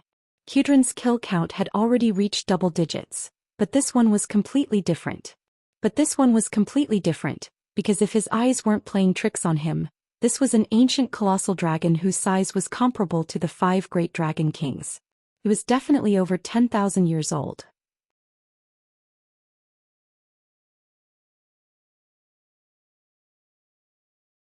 Chapter 455. What kind of joke was this? Even though Cudrin had killed so many red dragons controlled by the orcs, he never thought that he would have to face an opponent of this level one day. A young dragon under 1,000 years old could easily destroy a town. A young dragon under 10,000 years old could destroy a human army. But what about an ancient dragon that was more than 10,000 years old? The answer was, enough to destroy a kingdom. This dragon was still far away, but it had already let out a loud roar. The surging sound waves caused the clouds to scatter, and the air around it to distort slightly. Its crimson-red wings spread out and even the ground shook slightly. It was like a falling comet heading straight for the Lordaeron soldiers who were blocking the horde's escape. Well, here's the problem. How could they stop an orc army that was charging at them at full speed? The answer was to form a solid infantry formation. How could they save more lives from the dragon breath of an ancient dragon? The answer was to disperse the formation and turn it into a formation of scattered soldiers. Mograine knew how to deal with any given situation. Unfortunately, even someone as brave and skilled as Alexandros Mograine was dumbfounded when he suddenly encountered such a situation. It was not that he did not receive an emergency magic message from Duque, but an army of 100,000 soldiers could not retreat at will. On the noisy battlefield, it would take more than 10 minutes for the message to reach the front lines. Most of the soldiers' first reaction when they were suddenly asked to disperse while they were fighting well was to refuse. The task of blocking the orc army's retreat and killing the most orcs was personally given by King Tarinas. King Tarinas hated the orcs who burned the entire Silverpine forest to the ground. Even though most of the burning was done by the flamethrowers of the FFF team without the orcs, there was no need for such cruel weapons. Well, in the end the orcs deserved to die. And as the core of the alliance, Lordaeron had to play a more important role, and not let Duque have all the glory. In the end, the first target of the dragon that came out of nowhere was Lordaeron's army. Even though Mograine had sounded the horn to disperse the battle, the dragon was still too fast. When the Wyrm flew past at high speed, the wind pressure generated by the mere flapping of its wings was enough to create a terrifying storm in half of the Rotterdam Kingdom's army, causing everyone nearby to be blown off their feet and rolling on the ground like rolling gourds. The gigantic ballistae and catapults originally required 2 horses to pull and at least 10 engineers to operate. Now these huge war machines were like children's toys, falling apart with a single scratch from the dragon's claws. A catapult was caught in the air by the dragon's claws, and then thrown down wantonly. The wooden car disintegrated in mid-air, turning into countless pieces like scattered leaves in a storm. They smashed into the heads of the Lordaeron soldiers. All of a sudden, a ball of bluish-purple light that was not large but very eye-catching appeared in the sky above the Rotterdam Kingdom's army. It was the light of the portal opening, and an old mage with white hair and a white beard stepped out of the portal. In the next moment he slowly descended and stood on a huge piece of ice that rose from the ground. In the Alliance there were only 2 Pharaoh with such an aura. The one who was good at playing with ice was naturally the strongest mage in the Dalajan Antonidas. The old mage held onto his icicle staff and shouted into the sky, his angry voice immediately echoing in the air through the magic amplification. Tronis, answer me, why do you have to stoop so low as to serve these despicable green worms? Forgive me, Alexstrasses in their hands I had no choice. Tyrannis's vertical pupils showed clear sorrow. With that, the ancient Wurm Tyrannis spread its huge wings that had a wingspan of at least 30 to 40 meters, almost hovering in midair. A faint crimson light shone from its chest, spreading from its chest to its long neck. Then a blazing dragon's breath came out of its mouth filled with sharp teeth. This dragon's breath was so huge that it felt like the whole sky had become a huge burning cloud, pressing heavily on the Scarlet Cross Army's heads. Almost at the same time, a huge ice tornado with a diameter of more than 100 meters rolled up without warning. The cold air quickly condensed into palm-sized icicles, mixed in with the tornado and rose into the sky, colliding with the dragon's breath that was like the flames of hell in the air. At that moment, the whole sky seemed to flash with a chaotic glow of white and red. The violent energy reactions stirred up a huge energy turbulence that completely enveloped the entire northern region of the battlefield. The thousands of people around Antonidas were instantly swept up by the terrible turbulence and died. This was not the end. The violent energy continued to spread in all directions. With the human and dragon as the center of the battle, time seemed to stop for a second, and then in the next second time started to flow again. A powerful shock wave that could overturn everything standing within a kilometer began to sweep the entire battlefield. Well, a battle of hundreds of thousands of people had been messed up by these 2 guys who were completely cheating. This was not a battle of the same level at all. Mortals could not interfere in a battle of this level at all. At this moment Duque arrived. We're late. Aurelia bit her lip. No, it's not too late. In fact, it's just in time. Duque handed an especially thick arrow to Aurelia and another to Sasha. Can you shoot these 2 arrows at Tyrannis's eyelids? What's the use? Aurelia expressed her doubt. Even the eyes of a dragon have a membrane that's harder than steel. Even if our arrows hit it, we won't be able to hurt it. I didn't say we're going to kill Tyrannis. In fact, the one who was more doubtful was Duque. But Duque would not dare say it even if he died. In history, Tyrannis should have died in the Dragonmaw clan's grim battle fortress because he was too weak. Why was Tyrannis still alive and kicking, running over to the tribe's rescue team? But he still had to do what he had to do. Duque could not sit back and watch as the Alliance's army was beaten like dogs.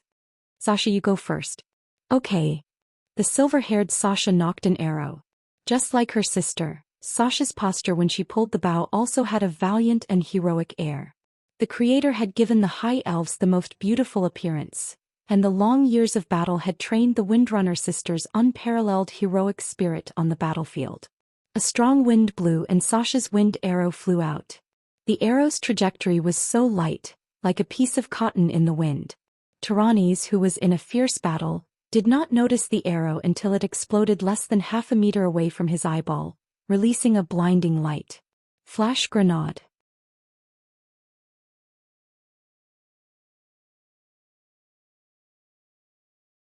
Chapter 456. Any creature, as long as they weren't blind, would naturally close their eyes in the face of strong light. Tyrannis closed his eyes. Just for a moment. At the same time Aurelia's double arrow arrived. Poof. With a muffled sound, the thing on the arrow exploded above the dragon's eyelid, and a layer of strange substance seemed to cover the dragon's eyelid. At this moment, Tyrannis suddenly shrank his neck. He didn't know what it was, but he instinctively felt that something was wrong. The ancient dragon's incomparable experience told him that touching this thing would cause him to lose a layer of skin even if he didn't die. He flinched. Aurelia's mouth opened wide. She couldn't hide her surprise and regret. Her confident attack was actually dodged by Tyrannies with unparalleled reflexes. It was supposed to be like this. However, two hands of magic suddenly appeared above the two blobs of liquid that exploded. One beat. Smack. The two balls of liquid were slapped onto Tyrannies' eyelid at lightning speed. For an ancient colossal dragon, the long years had allowed him to train and evolve everything he had.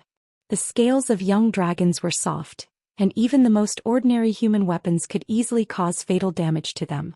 As time passed, the scales would become harder. After 1,000 years, the scales would become even harder than steel. Unless it was an epic weapon, it would be impossible to break through the tough scales of a dragon. Dragon's skin was similar. The older a dragon was, the thicker and more resilient its skin was. This made dragons one of the most terrifying creatures on the planet. To be honest, mages below the level of Radiant Moon could barely cause any damage to an ancient dragon. In Duke's memory, all the bosses of the dragon race in the game had to have at least 25 companions like him who could not be killed before they could attempt to take down the boss. How to deal with an ancient dragon that was likely to go berserk became a difficult question. He couldn't beat it, but he couldn't drag it out either. The answer was revealed. It was glue. This was something Duke accidentally discovered when he went to Iron Stove Castle at the beginning of the year to inspect the creations of the gnomes who were courting death. The gnome named it BBBBB Superglue. Of course, Duke didn't mind calling him BB Glue. It was actually a kind of glue that solidified instantly. Originally, the gnome was going to use it to repair the gnome aircraft, but because it solidified too quickly, it was rejected by all the gnome technicians. In the end, Duke only used 5 gold coins to buy a large barrel. Now it was time to use it on Tyrannies. Flash Grenade forced Tyrannies to close his eyes. Random BB glue could prevent the dragon from opening its eyes. Tyrannies had lived for tens of thousands of years and had never seen anything like this. For a moment he thought he had gone blind. However, the rays of light that seeped through the gap in his eyelids told him that it was only his eyelids that were glued shut. Help me. A magical message was sent to Antonidas, and the Kirin Tor Council immediately understood. Tyrannies stopped its dragon breath and tried to fly higher to avoid the possible attack. However, he did not notice that a huge ice ball was forming at high speed 100 meters above his head. Condense. Condense. Condense again. The heaven-defying effect of the crown of ice magic circuit was revealed at this moment. With the cooperation from the Alterac Palace, Antonidas and Duke's coordination was even more pure. Basically, he did the work and Duke controlled it. Use the sonic arrow to disrupt the shooting. Duke shouted. In less than 2 seconds, 2 huge explosions exploded in Tyrannies' ears. Busy, Tyrannies' 5 senses were all messed up. Giant dragons were the true overlords of the sky. The sudden blindness would only affect the giant dragons temporarily. However, the wind-type sonic arrow that had been strengthened by the storm altar was different. The sudden explosion of the arrow not only disrupted Tyrannies' hearing, but it also made him unable to feel the flow of the wind. It could be said that at this moment his sight, hearing and senses were temporarily disabled. Without hesitation, the huge ice ball fell from the sky. With a powerful boom and an unparalleled momentum, as if it was a perfect trajectory that had been calculated thousands of times, the ice ball actually hit Tyrannies' skull right as he shook his head in pain. Bam! With a loud bang, the ancient dragon was smashed to the point of seeing stars. Fell. Get out of the way. The people and orcs below, as long as they could react, all revealed horrified expressions. The dragon fell. At that moment, it was as if there was a terrible earthquake near the point of impact. The ground, which was supposed to be extremely thick, was like a piece of rotten meat that had its bones pulled out. After a loud bang, a huge pit that was at least 10 meters deep was shoveled out by the tumbling dragon. The ground on both sides of the pit suddenly bulged, sending people and things flying into the sky.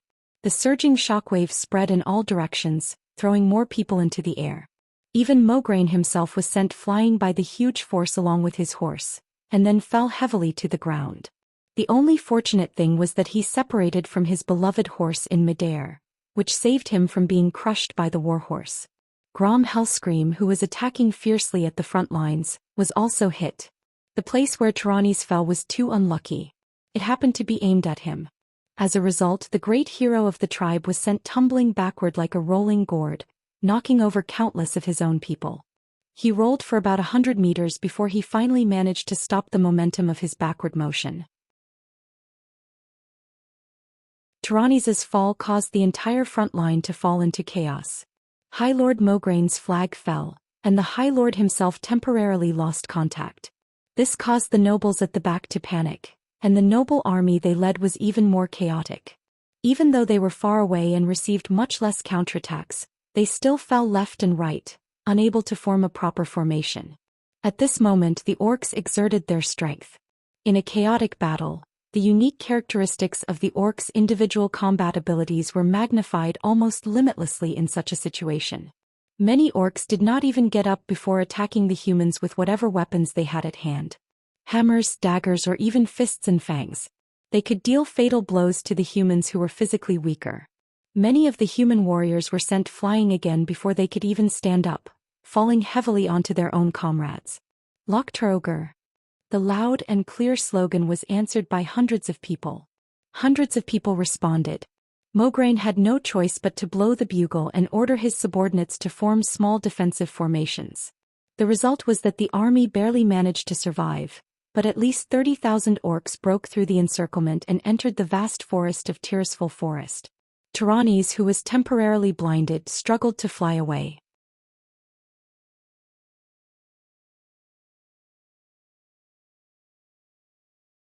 Chapter 457. The defense of Lordaeron was over. It ended with the Alliance's victory. However, this was not a satisfactory result for either side. They did not win big when they should, and they did not lose when they should. Orgrim retreated back to the Alterac Mountains. It was obvious that he would choose to pass through Alterac and return to the hinterlands. He would then board the ship at the sea cliff and return to the southern continent to find Dan. As for Grom and his Warsong tribe beastmen, their whereabouts were a mystery. Grom was no longer as aggressive as before.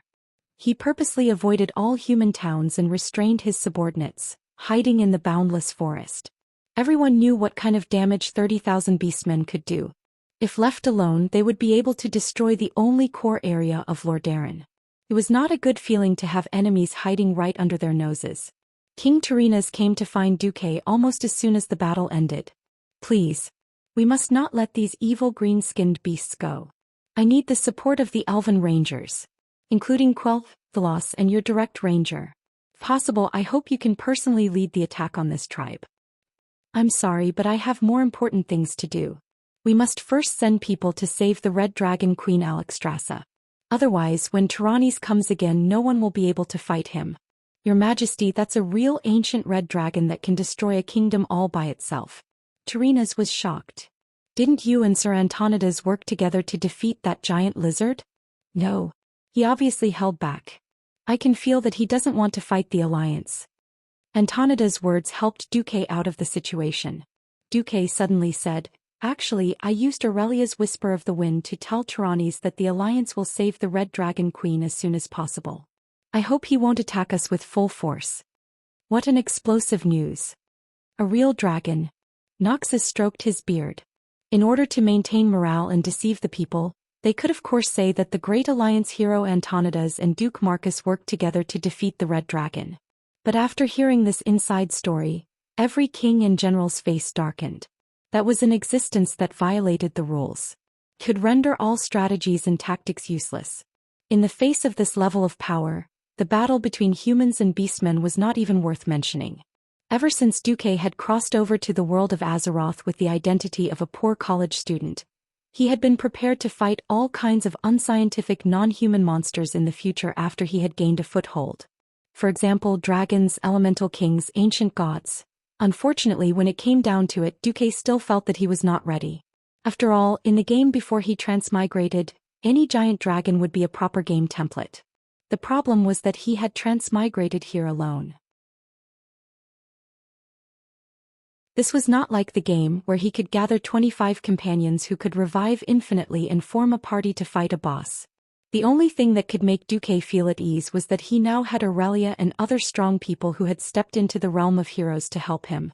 Cudrin Wildhammer stroked his orange-red, well-combed beard. Actually, we can also think on the bright side. If we can really save Alexstrasza, Maybe the Red Dragon army will side with the Alliance. After all, these big lizards were forced to fight with the Alliance before. King Salas sighed. The problem is that we don't even know where the Red Dragon Queen is. King Lang raised his hand. According to the intelligence of my subordinates, it is very likely that she is in the wetlands, in the dwarven fortress of Grim Battle. Duque had been hesitating about whether to reveal the truth. Seeing that the bandits from MI7 in Stormwind were so powerful, he was relieved. Salas was very excited. If they could deal with the Red Dragon Queen, the pressure on Torrential Fortress would definitely be greatly reduced. Really? Then can the Special Ops team from Stormwind? Lang smiled bitterly and shook his head. My people lack funds. They have already done their best to get this information. Then leave it to the elite secret forces of Lordaeron to handle this matter. King Terenas was full of confidence. Duque really did not want to hurt Terenas's confidence. Regardless of whether Terenas's bandits could deal with the mysterious demon's soul, according to the original history, it was the famous Black Dragon King, Neltharion, who was now known as Wings of Death, who had really tricked Alexstrasza into the hands of the Horde. Would Wings of Death let Terenas's silly bandits save the Red Dragon Queen before he achieved his goal? Duque could almost imagine the tragedy that would befall the elite bandits of Lordaeron. Unfortunately, he could not reveal the truth.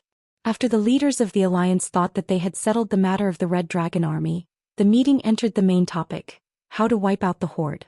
Under the premise that they were united against a common enemy, the meeting went very smoothly. There was no more wrangling and shoving like when the Alliance was first established. The main goal was as follows: push the front line to the Dwarven Kingdom of Cosmoden as soon as possible before winter, and rescue the besieged Iron Stove Castle. At this moment, the hundreds of thousands of Alliance troops gathered in Lordaeron were divided into 3 fronts. Close to 200,000 Lordaeron troops, with the help of Kuel Salas and Duque's Elven Rangers, tried to wipe out the horde that had escaped to the Tirisful forest. Even if they could not wipe out all of them, they had to reduce the number of horde in the area to an acceptable range. For example, below 3,000. Terenas planned to surround and annihilate these orcs with a large army and a high bounty. The second route was the Griffin Legion and the Wildhammer Dwarves Griffin Knights from the hinterlands. There was a total of 50,000 soldiers chasing after the remnants of Orgrim's army to ensure that they were eliminated, or at least to drive them out of Lordaeron permanently. This route was not difficult. Unless Orgrim gave up on killing Gul'dan, it was basically an armed parade to send the horde out of the Lordaeron continent. The third route was the armies of the other countries. They would be led by Lothar back to the Wall of Thoradin, hoping to recover the fallen Arthi Highlands within 2 months, and drive the horde back to the south bank of Sodder Bridge. After the meeting, Duque rubbed his eyebrows. The second battle of the Dark Portal was finally coming to an end. Back at the state guest house, Illyria massaged Duke's shoulders to relax. How did elves grow? Illyria's fingers didn't even have a callus after a long time of drawing a bow and knocking an arrow? Just as Duque was about to say something, a shocking news came. The Archbishop of the Holy Light, Alonsus Fael, was critically ill.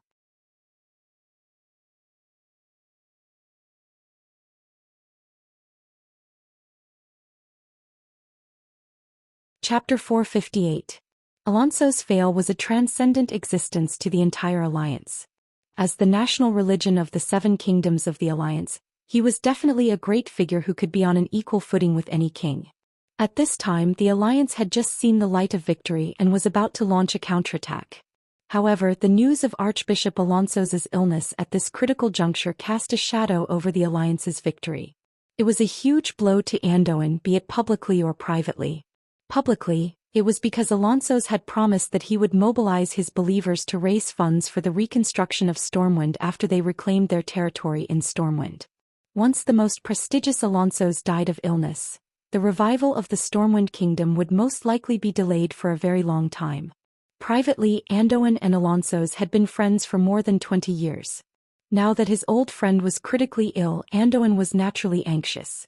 When Duque arrived, the kings who came to visit had already changed a few times. At this moment, there were only 2 high-ranking priests from the Church of Holy Light, Anduin and Uther, accompanying Alonsos.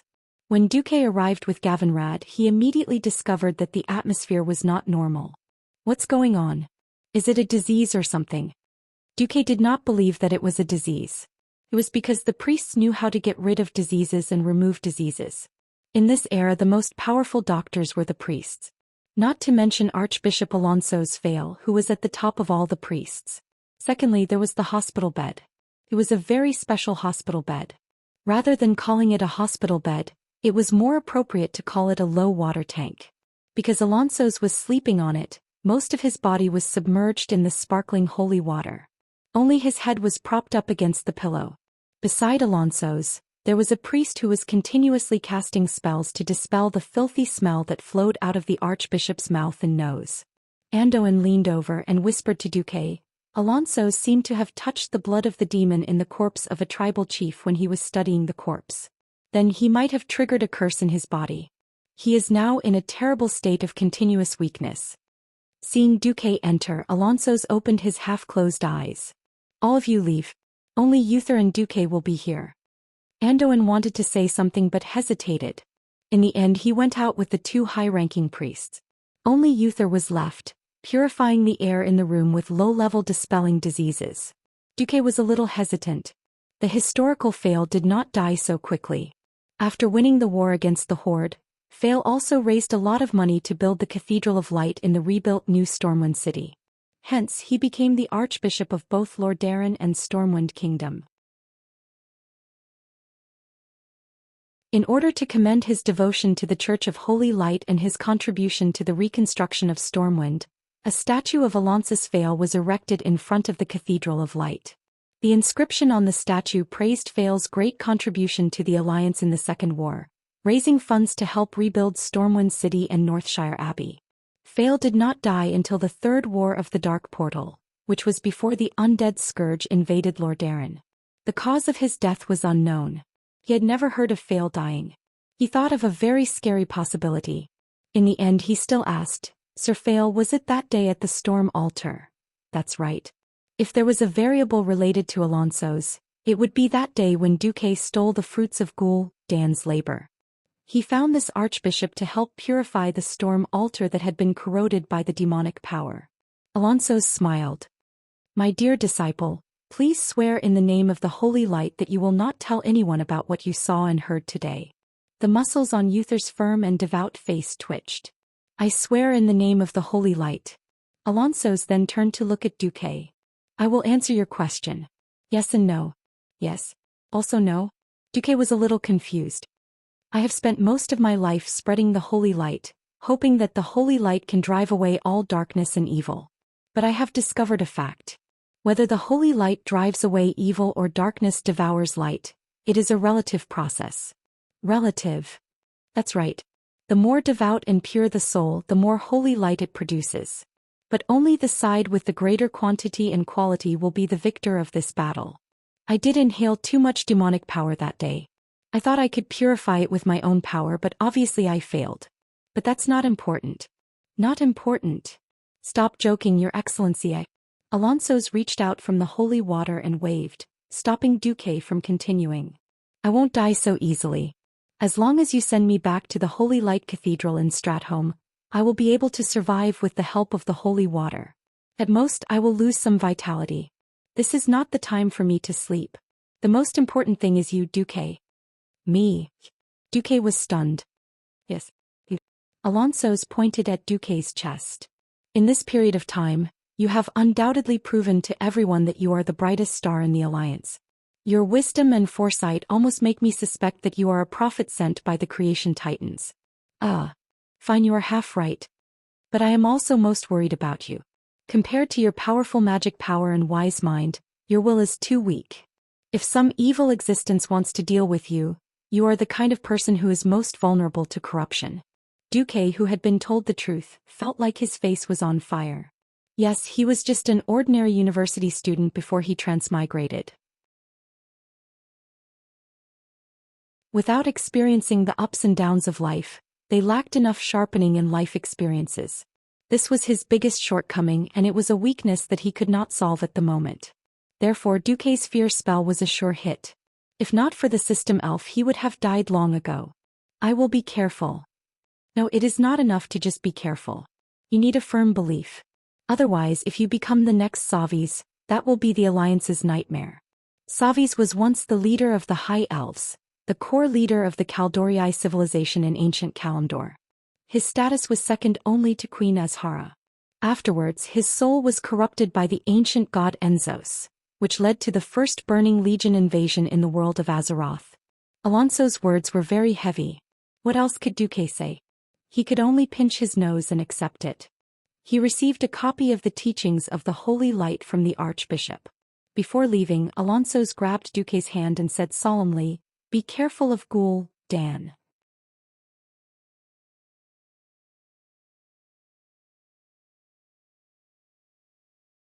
Chapter 459. Be careful of Ghoul, Dan? Duque couldn't believe Alonso's warning. If the history he was familiar with was right, Ghoul, Dan was obsessed with something even more important. When Ghoul, Dan was on Draenor, he was still a genius shaman. His master was recognized as the strongest shaman in many clans, the chief of the Shadowmoon clan Nizul. But for greater power he quickly abandoned his master and joined the Burning Legion's commander, Kil Jaden. Now, the reason he dared to abandon his clan and become a traitor was actually because of the same reason: power. When Ghoul, Dan found out that Sargeras had been beaten into the abyss by Duque, Anduin, and Medivh, he was arrogant enough to think he could open the tomb of Sargeras, dig him out, and steal the power of a fallen titan who had killed many creation titans. According to the course of history, when he and his clansmen opened the door to the dungeon where Sargeras' tomb rose from the bottom of the sea, Ghoul, Dan found only crazy demons waiting for him. In the end, Ghoul, Dan would pay the price for his greed. He was torn to pieces by the crazy demons he released. In the beginning, Duque was still worried that Ghoul, Dan would target him and give him a cursing look. But now, in Duque's eyes, Ghoul, Dan was a little prince who was courting death. It was enough to remove him from the list of threats. Duque was wrong, very wrong. After Aurelia and Servanas left, Duque had nothing to do. Leaving the army wasn't as simple as being a ranger. With their bows and arrows, the rangers could go on a march as they pleased. As experts in surviving in the wild, as long as there was a forest, these rangers would not starve to death. But Duque's army couldn't. Ever since they left Hillsbrad and entered the hinterlands, the Griffin Legion had been fighting for thousands of miles without a good rest. Broken armor, medicine, and treatment of the wounded were all paid for by the Lordaeron Legion. And when they left the human settlements and entered the forest, they also had to prepare large amounts of rations. Reginald, the future Grand Marshal, would naturally be the one to do it. Duque was sleeping. Then Duque was shot. Duque rarely dreamed, but when he did, Duque's dreams were often more realistic than most people's. Other people's dreams were often fragmented, with all kinds of absurd scenes and no sound. Duque's dream was different. Not only did it have sounds and images, but it also had a complete plot. Now, what Duque saw was the following magical scene. This was a night sky that was completely different from that of Earth. The entire universe was like an incomparably huge chaotic sphere, firmly covering the Azeroth. In his field of vision, there was nothing but pitch-black chaos. The dark chaotic clouds kept rolling, and from time to time, a long comet with a green tail would break through the thick clouds and descend to the ground. Duque stood on the scorched ground and stared at the night sky, not knowing what to do. Suddenly, a strange sound came from the sky. It sounded like a heavy bomber flying over his head, letting out an ear-piercing screech that came closer and closer. It was as if a mysterious force was pulling the scene from a landscape film to a war film. The sound quickly turned into a shrill sound that shook the eardrums and made them bleed and deaf. Duque only saw a huge meteor burning with pale green flames descending from the sky, piercing through his left vision and out of his right vision in the blink of an eye, falling straight into the crystal forest. What the F***ck?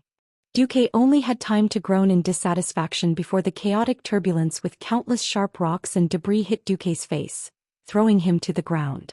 The sound of the meteorite hitting the ground was endless, and the rising dust covered almost his entire field of vision. Duque raised his head and supported his hands. When he crawled up from the ground, he felt a burning pain on his face. He touched it with his hand and the pain went deep into his heart. Faster, thief. Such a deep wound and so much blood, I'm disfigured. A series of heavy footsteps that shook the earth came, attracting all of Duque's attention. A huge stone giant whose body was burning with green flames stood proudly less than 2 meters in front of Duque. Duque looked up blankly and saw the emotionless inorganic eyes on the skeletal head of the giant. To be precise, it was not a pair of eyes, but more like a gathering point of some kind of energy. It was evil and exuded a cold light that did not match its high body temperature. Not only the eyes, but all the places that were not covered by the skull were burning with green flames. Hellfire. It was a terrifying war machine. Ordinary people without special abilities would die if they were to fight it. It was more than 3 stories tall, and just standing there was a sense of oppression. Bang bang bang. There was another loud sound, and Duque's body was surrounded by hellfire. That kind of earth-shattering pressure, that kind of blazing heat that made it hard to breathe just by standing nearby, that kind of invisible spiritual pressure, caused Duke's expression to change greatly. He did not know how the hellfire came about, he only knew that his life was in danger. Human, kneel. Kneel to the Burning Legion's master. Otherwise, I will let your soul suffer under the eternal flames for eternity. Kneel? Burning Legion's master? Isn't that the Sargeras that I put down? The trace of fear in Duque's heart suddenly disappeared with this line that sounded so funny to Duque. Haha. I'm dying of laughter. Your boss will kneel when he sees me. Just you?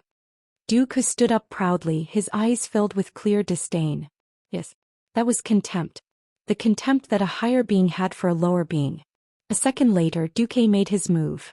No one knew how Duque did it. Very suddenly, 2 40-meter-long golden battleship blades appeared in Duque's hands. Oh la la la, eat my meteor blast slash. Duque shouted the name of the unknown move. A circle of light that was even brighter than the flames flashed. Hundreds of hellfire were kicked over like building blocks, exploding and disappearing. Duque laughed coldly. Your so-called terror can only scare ignorant dogs. Sorry, it won't work on me.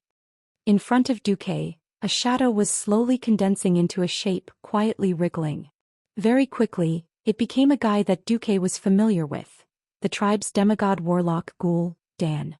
He had a hunched back and his coarse mouth was open, revealing a mouth full of smelly fangs. Whoosh. Duke Marcus, you really are an interesting human. Since I can't corrode and control you mentally, don't blame me. Oh, strictly speaking, I didn't do it. I just activated a small backdoor that Sargeras left in your body. The next moment, Duque suddenly woke up from his dream. He saw Gavin Rad rushing into his room with a face full of panic, and Vanessa pulling out the dagger from her thigh. Then Duque slowly froze himself in front of them. His fingers were frozen, his breath froze, and his hair started to turn white.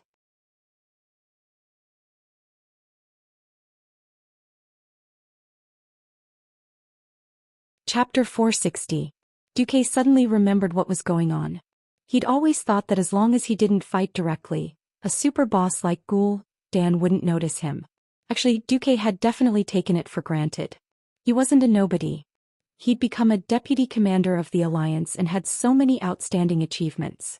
There was no way Ghoul, Dan hadn't heard of him. It wasn't like Duque didn't know that Ghoul, Dan had tried to enter a dream to steal Mediva's power and pry into Mediva's knowledge. Coincidentally, Ghoul, Dan had been stabbed by Duque at that time. Ghoul, Dan, who was in the mental link, had fallen into a coma, causing the Shadow Council to be raided by Orgrim. But humans were like this. They always had some wishful thinking. Now Duque had paid a terrible price for this wishful thinking. Curse. Yes, it was the gift that Sargeras had left for Duque before he'd been sent into the abyss. At that time, this curse had been split into 3 parts. The biggest part had been taken by Alan, and the result was that it had turned to dust. About a third had been taken by Anduin Lothar. Duke's injuries were probably less than 1/10 of the total. The effect had indeed been split, but Duque had forgotten that he was the main target of the curse. The curse hadn't actually been removed.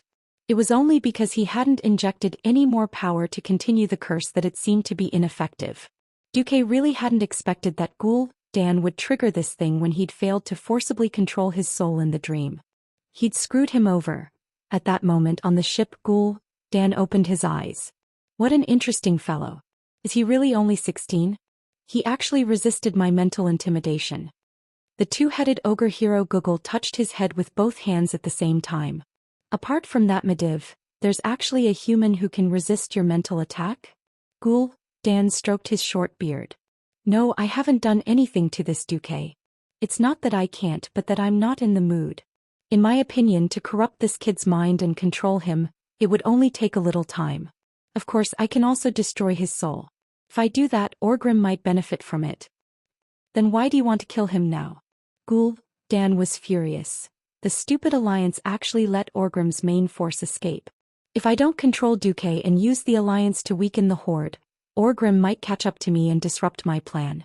I have people from 2 clans here, so I can't walk fast at all. It's a pity that the control failed. Otherwise, I'd have plenty of time to explore Sardra's tomb.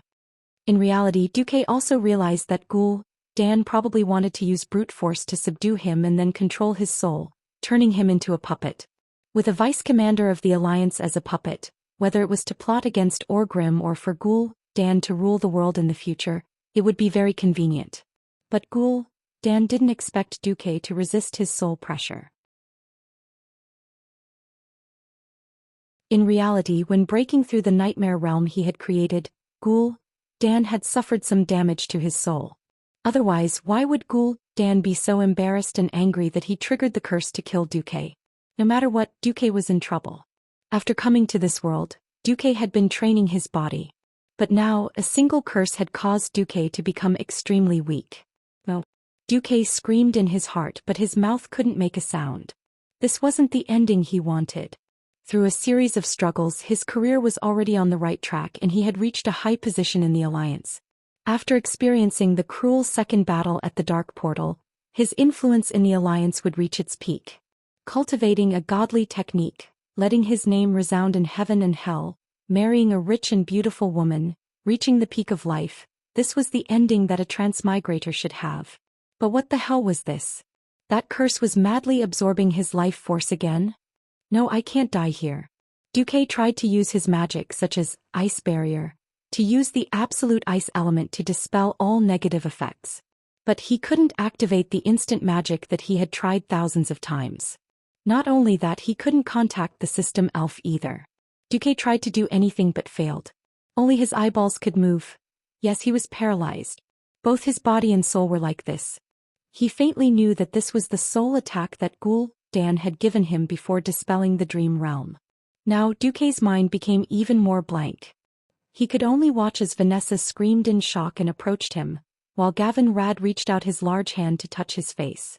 This first contact allowed him to feel something for the first time since he was paralyzed. Gavin Rad's hand was filled with holy light, but the places he touched felt like they were being burned by fire. It was painful, so painful that his brain felt like it was melting. In his daze, Duque only felt that a deep wound had appeared on his face. Exorcism. Gavin Rad let out a thunderous roar. Duque seemed to have woken up. He subconsciously raised his hand to touch his face, only to find that there was no wound at all. Did you hear what I said? Don't move and focus on receiving my holy light. Gavin Rad turned and glanced at Wuxia, who had rushed out of the room next door, and shouted, "Inform Mother immediately. It's best if you call Antonidas too." Duque opened his heart, allowing the sea of holy light to rush into his body and soul. Whoosh. Whoosh. Whoosh. Inhale, exhale.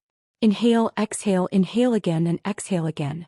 Originally, the beating of the heart and breathing of the lungs were absolutely normal things for a living person, but for Duque, they had become movements that he had to use his own will to forcibly command his body to do. Moreover, every movement was accompanied by pain. Beads of sweat the size of soybeans emerged from Duque's forehead and all the pores on his body rolling down. Vanessa, who was waiting on him at the side, could not get close to him no matter how agile she was. The intelligent Wuxia was the first to inform Antonidas. This top human mage had rushed over quickly, and even brought Wuther with him through a teleportation door. Fortunately, Duque had taken Gavin Rad as his bodyguard, and fortunately a few key figures in the Alliance were free, so Duque's condition quickly stabilized. After a consultation with a group of big shots other than Alonso's, they came to a shocking conclusion. If left alone, Duque's life force would be depleted within a month and he would die of exhaustion.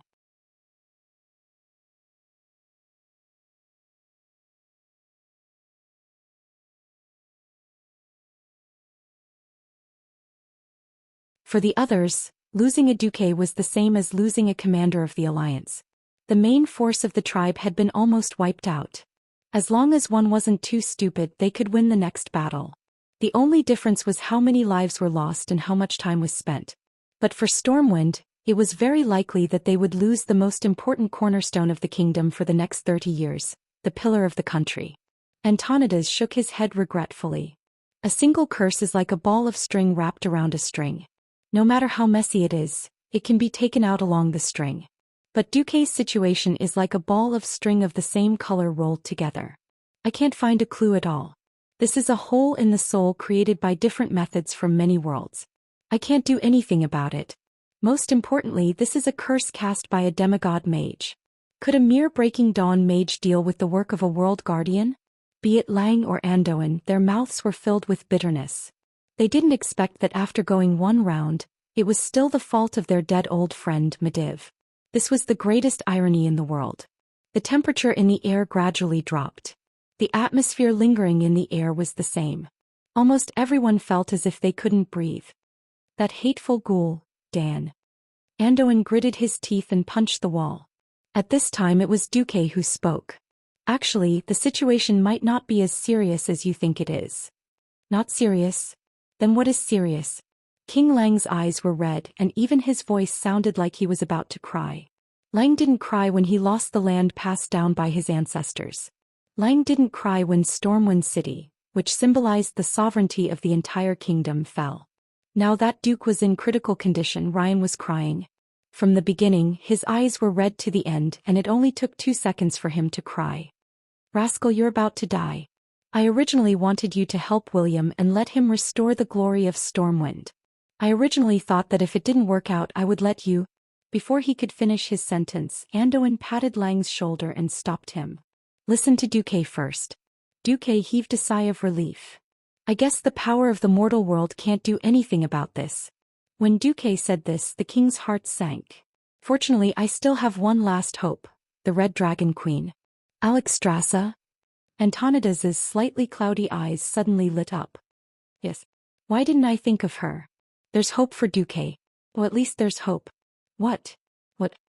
The kings immediately perked up. Not every king was so knowledgeable. They might have received good education from a young age, but most of it was about governing a country, martial arts, and the cultivation of a knight. Only a knowledgeable old mage like Antonidas could possibly know about this. After Antonidas' explanation, the kings then realized that Alexstrasza was actually so powerful. In the Battle of the Ancient Times, in order to prevent Sargeras from entering this world through the portal of the Well of Eternity, the spell whirlpool created by the High Elves in the Well of Eternity exploded. The collapse of the Well of Eternity caused a strong earthquake. This earthquake destroyed the skeleton of the world. Nearly 80% of the land of the Azeroth continent was torn apart, leaving only a few fragmented continents around the newly formed ocean. The giver of life, the Red Dragon Queen Alexstrasza, cast a magic acorn in the center of the Well of Eternity. The acorn began to sprout once it came into contact with the lake full of magic power, and grew into a huge oak tree. The roots of the tree went deep into the lake, and the huge canopy almost covered the entire sky. This huge oak tree was the eternal symbol of the harmonious relationship between the night elves and nature. The life energy it emitted could slowly spread and heal the wounds of the entire world. The night elves named their world tree Nordrassil, which meant crown of the sky, in the night elves' language.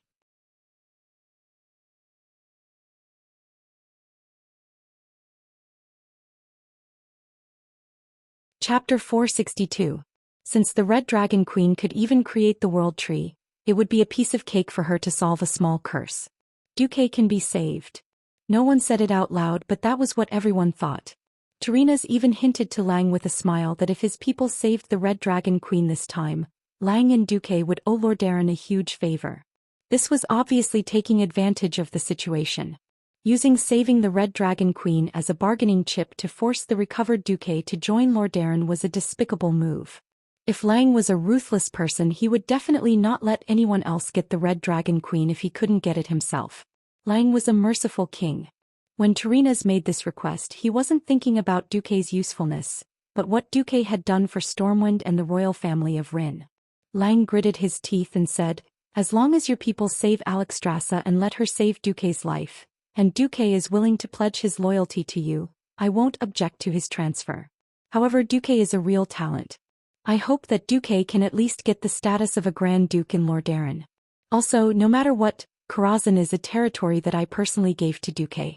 I will never take it back." Tyrrhenas was overjoyed. He had only wanted to save the Red Dragon Queen, but he didn't expect to get the chance to buy one and get one free.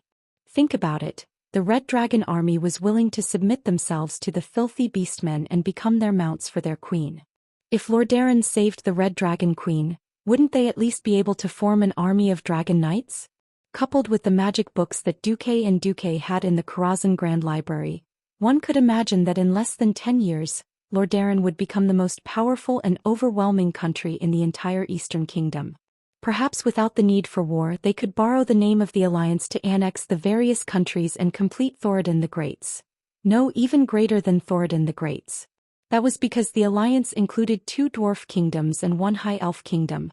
While King Tyrrhenas was making his plans, Duke was making all sorts of arrangements as if he was making arrangements for his death. He had gathered almost everyone around him. First, he had Lang issue an official king's decree, announcing that Duke Fairville of the Bloodsail Pirates had officially become the Duke of Stormwind. He also had the various kings sign the decree in secret, confirming that the Bloodsail Pirates had committed crimes against the alliance. As a price, all the fleets belonging to Stormwind would be under the command of King Dallin until the war with the orcs officially ended. Even if they were all used as cannon fodder, they would have no regrets. In fact, everyone knew that Dallin would not go to such extremes. Then, just in case, Duque had Duke Bearov transfer the deed of Southshore to Elugia, and registered Elugia as the Countess of Stormwind. This was to leave a way out for the Bearov family. Elugia's 2 younger brothers were still missing, but this could become the Bearov family's biggest weakness. The alliance still needed Alterac. Alterac's soldiers had fought bravely to clear the name of their country, but what about after the war? Elugia glanced at Duke many times, her eyes red and swollen. In the end, all the words she wanted to say turned into a deep bow. No one knew what decision this seemingly weak lady of the Bearov family had made. Finally, Duque gave Lang and Andoin the arrangements for the Western Wilderness, as well as the contact information of the Nagas and the Murlocs. The Windrunner yearns for freedom. If I am not here, they will not serve Stormwind. Whatever happens, let them be, Duque said to Lang. No, Duque, you will not die. King Tyrrhenas promised me that his team of spies will definitely rescue Alexstrasza. Duque did not answer immediately but asked, "What deal did you make with that old man Tyrrhenas? Do you think that if he can save my life, you will agree to let me go to Rotterdam?" Lang was not a good liar, and he admitted it as soon as Duque pressed him. "Sorry, I think this is the best for you. Your Majesty." "Call me Lang," King Lang insisted. "All right, Lang, I will tell you in private. Even if I die, I will not go to Rotterdam. I don't know why, but I hate Tyrrhenas. I have no interest in serving Arthas." Duque shrugged. "It's that simple." Lang was speechless. Andoin was speechless. Duque clapped his hands. "All right, if there is anyone in this world who can save Alexstrasza, it will not be Tyrrhenas. Because this is the domain of the dragons and also the domain of mystery." Andoin suddenly thought of something. "Then why Antonidas?" Andoin shook his head at Lang again. Antonidas had to be responsible for the entire Dalajan. He would not risk his life for a foreign duke. At this time, Duque looked calm. But Sasha could not take it anymore.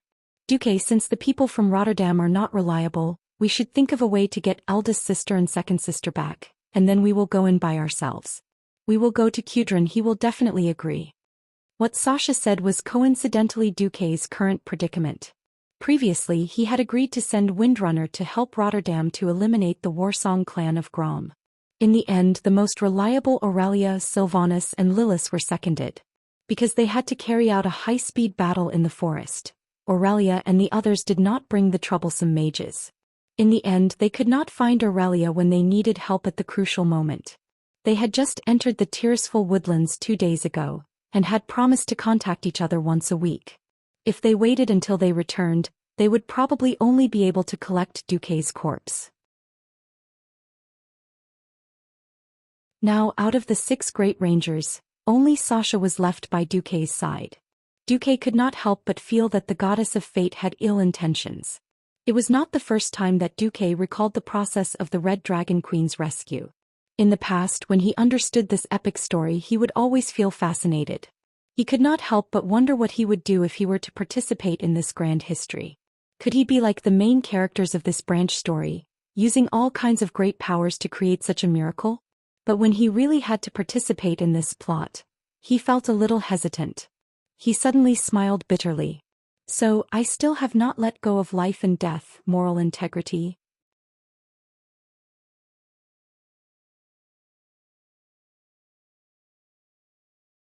Chapter 463.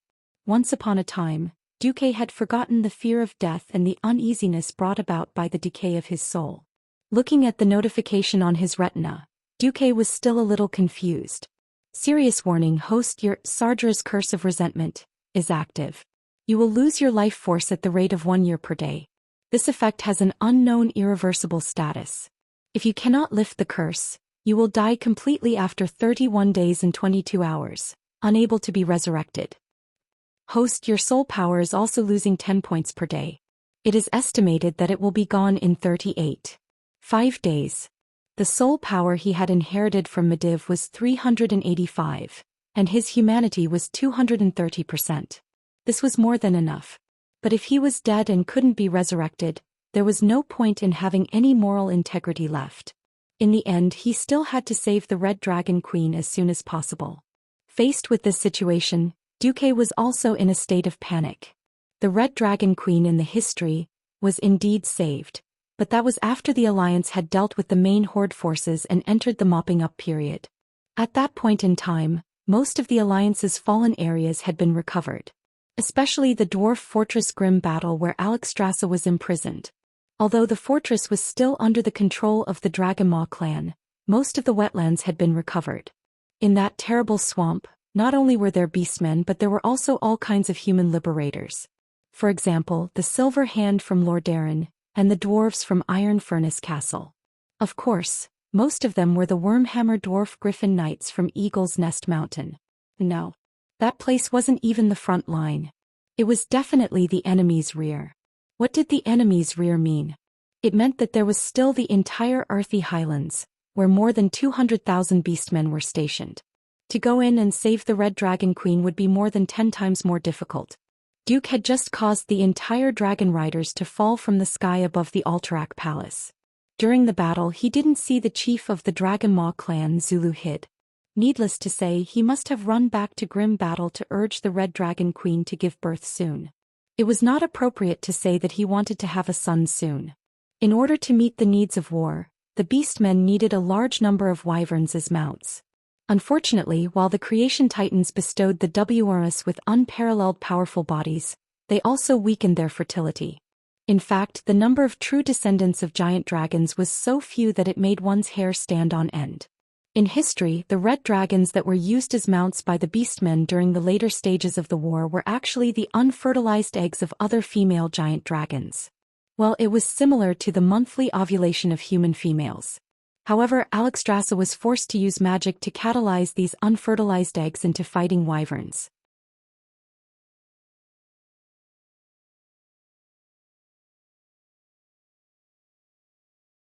Vanessa didn't say anything. Duque continued, "This time I've thought about it. I only need a few people to follow me." Andoin nervously took out a small notebook and prepared to record. "The ones going with me are Gavinrad and Windsor." Gavinrad's eyes lit up when he heard that, and his face was filled with determination. Windsor, who had been entrusted with an important task for the first time, looked more eager. It wasn't her first time fighting. But it was the first time that she had to leave her two sisters to carry out such an important mission. The third name that Duque said made everyone confused. "I also want to find a young earth mage in the Dalajan called Ronan. I think he'll bring me luck." If Duque hadn't lost his ability to cast spells, Duque himself would be strong enough. Why would he choose an earth mage as his follower? Right. The mysterious Duque was as puzzling as ever.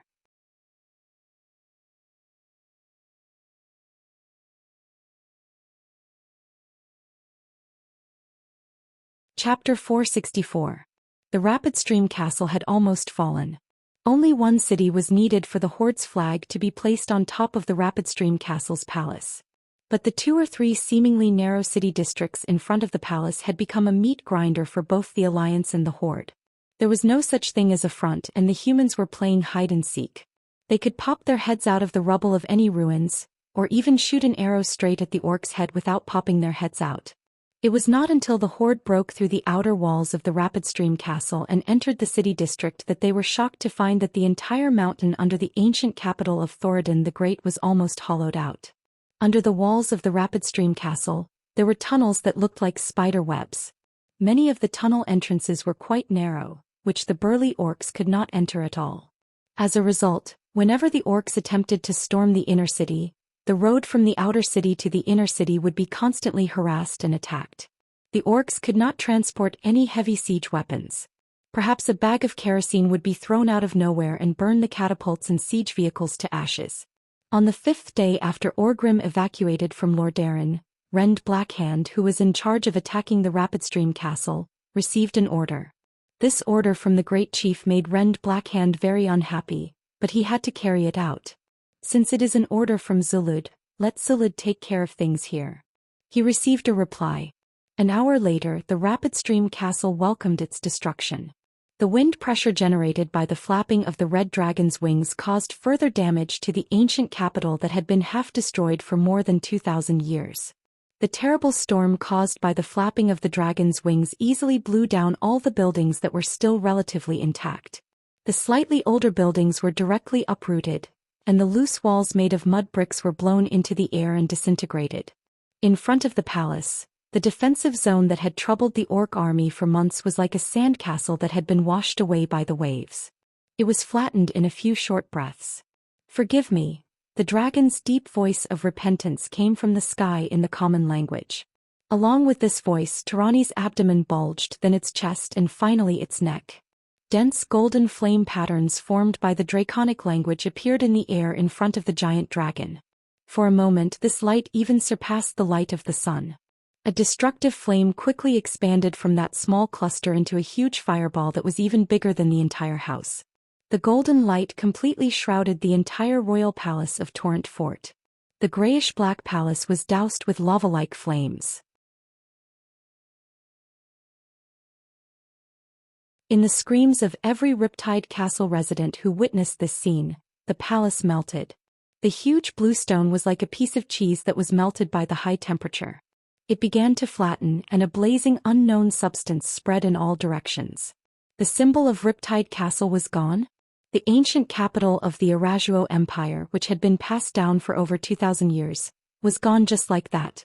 Talanistas looked a little weak, but the orc on his back roared loudly. The pitiful ancient dragon had no choice but to pull himself together.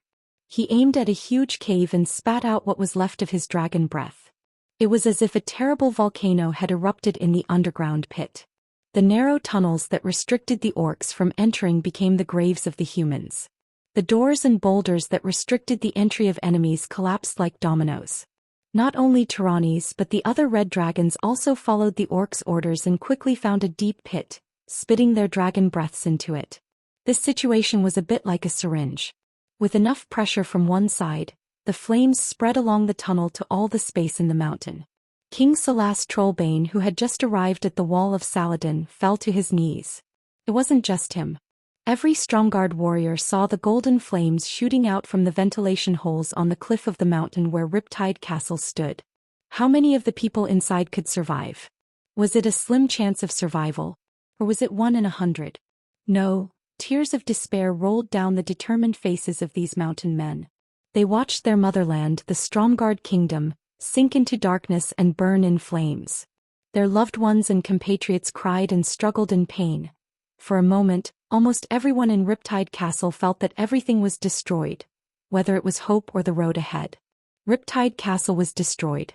This was the second capital to be destroyed since the establishment of the Alliance. It was also the third capital of the 7 human kingdoms to fall. This news spread throughout the entire Alliance within a day. The people of almost every surviving country trembled in fear. Among the remaining countries, Only the Dalajan and Silvery Moon had the strongest magical defense. Perhaps they could withstand the destructive attacks of the giant dragons. But the rest were in doubt. Not to mention small countries like Kurtiras and Gilnis. Even Lord Darren couldn't guarantee that they would be able to withstand it. For a moment, the urgency to save the Red Dragon Queen Alexstrasza reached an unprecedented peak. Every big shot of the Alliance was waiting for the results of Lord Darren's special forces. The results made all the big shots of the Alliance fearful. 48 human corpses were impaled by huge wooden stakes on the empty space outside the wall of Saladin. Looking at these human corpses wearing epic leather armor, most of the guards on the wall were at a loss. Only King Tarina's Menethil was so angry that he plucked out a few tufts of his beard.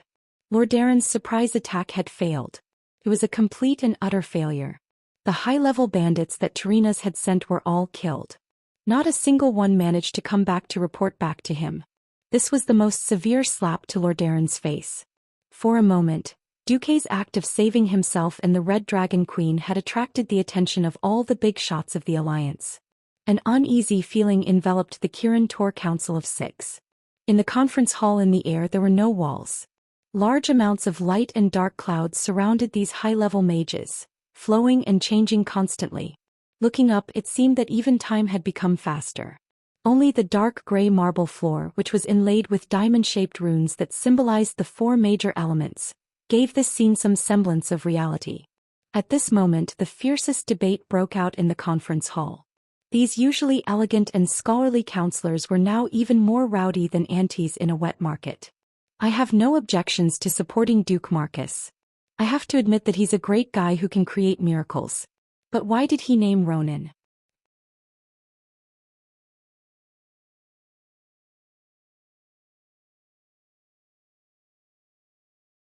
Chapter 465. Ronan. A counselor shouted, "Ronan. Hasn't he killed enough of his own people?" 5 outstanding young Morning Star magicians died to his dangerous magic. He doesn't even have the right to wear a magician's robe anymore. He only brings danger, not hope. Even a goblin's bomb is more reliable than him. Another counselor agreed. Everyone knew that a goblin's bomb could explode at any time, even if it was disguised as a handsome man lying in an ice cave. If it was someone from before he transmigrated, it would be the new era's Should I Die Happy 7. Although I believe that His Excellency Marcus can suppress this maverick, aren't you afraid that he will kill His Excellency Marcus ahead of time by putting him together with our Alliance star? A slightly chubby member of Parliament muttered. Yes. We can't trust him. We can't let that criminal go. The first counselor echoed. From start to finish, only 2 people were silent, quietly watching the 4 counselors argue. Soon they realized that the chairman and the 6th person were silent. Suddenly, the lively atmosphere began to cool down. Are you done arguing? Antonidas said leisurely, there are only 2 choices in front of us.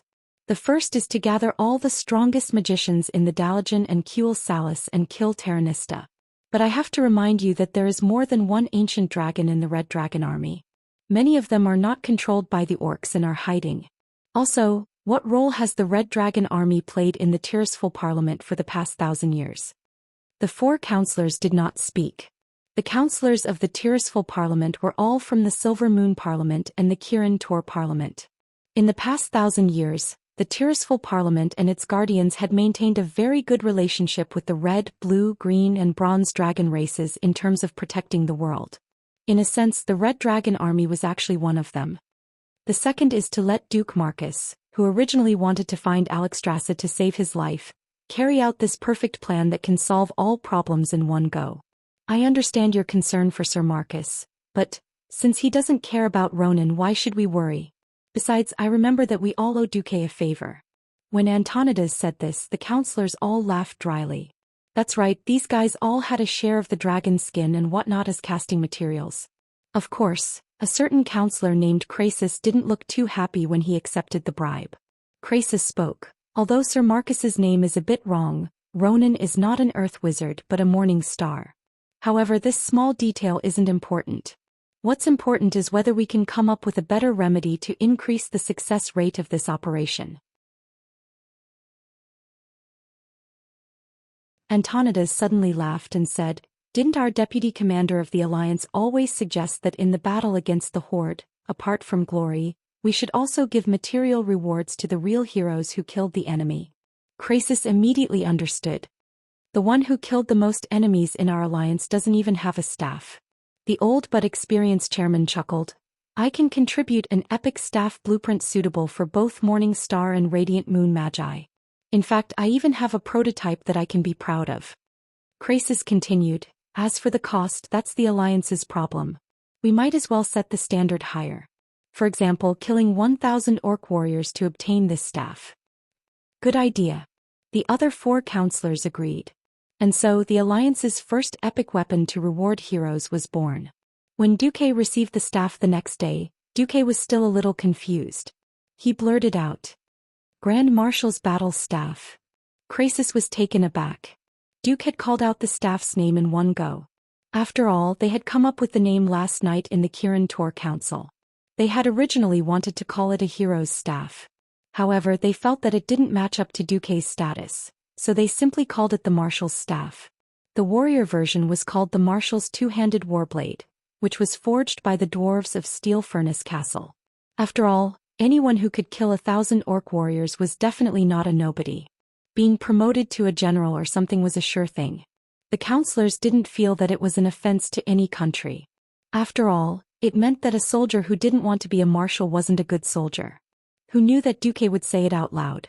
Duque also realized that he had let it slip. Fortunately, he had a chance to fix it.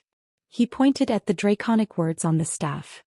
"This is what the draconic words mean. Does this staff have another name?" Croesus became embarrassed.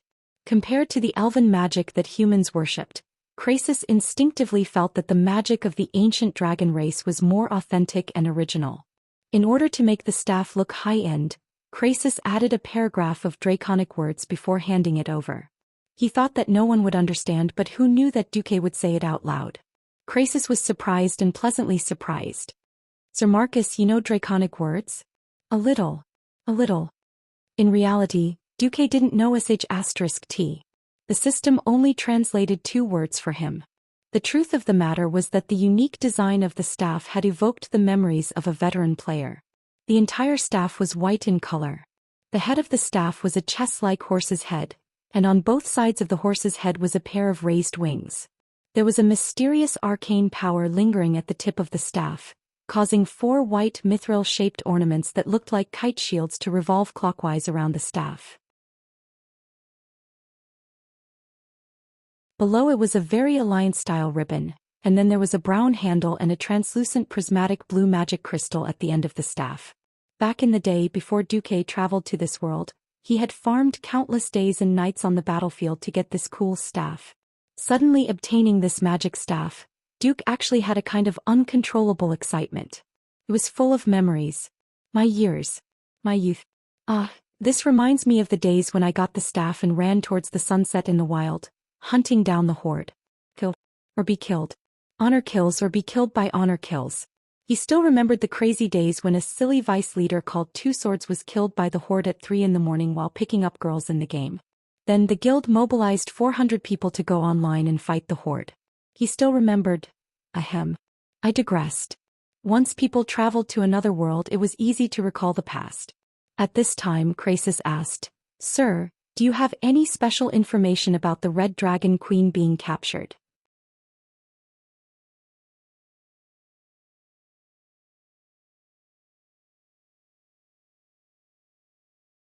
Chapter 466. Croesus was actually a little nervous. As one of the male dragons who admired Red Dragon Queen Alexstrasza, his heart was broken when his queen was captured and the entire Red Dragon army was controlled and enslaved by the filthy beastmen. As an ancient red dragon, Alexstrasza's influence on his mind was not as great as that of other low-level red dragons. The premise here was that he did not contact the queen telepathically. In fact, many ancient red dragons avoided being enslaved by the beastmen by deliberately avoiding telepathic contact. But recently, even without direct contact, Croesus could feel that his beloved queen was inevitably weakening, both mentally and physically. This was a bad sign. Croesus was very anxious. He contacted Duque to see what Duque needed. Secondly, he wanted to see if this Duque, who was known as the strongest commander in the Alliance and had almost earned the title of Mastermind, had any special information or ideas. After all, he had lost contact with the Red Dragon army and could only guess a lot of things. I don't have any accurate information. Almost as soon as Duque finished speaking, Krasis' face was filled with disappointment that could hardly be concealed. I see. Duke looked at Krasis' seemingly calm but incomparably disappointed expression. He stopped teasing Krasis. But there's still a direction. Can you tell me? I once witnessed Her Majesty Alexstrasza's heroism in Karazhan. So, from the beginning, I did not think that ordinary creatures could control the incomparably powerful Her Majesty. Makes sense. Krasis nodded. So, I flipped through the ancient books of Karazhan and found this record about the dragons. This is a very long story. In the ancient war, the races of Azeroth, led by the Pentashade Guardian, united to resist the invasion of the Burning Legion. The Pentashade Guardian even created an extremely powerful divine artifact that killed all the millions of demons of the Burning Legion in one go. When Duque said this, Krasis could not help but breathe faster. As the Red Dragon Queen's youngest admirer, as a young dragon, he had not experienced that earth-shattering battle. However, this did not prevent him from learning about it from his elders. Speaking of the war, there was one thing that couldn't be avoided. It was something that shamed the entire dragon race. The dragon soul, or more precisely the devil soul. I knew it was devil's soul, Krasis said through gritted teeth. Then he realized that he was too excited. Sorry, I was too excited. However, as an ally of the Red Dragon army for more than 1,000 years, it's a cruel thing for us to fight the Red Dragons. Duque smiled and pretended to understand. He continued, of course, this is just speculation. I wasn't sure. After all, I had to see the real thing to know.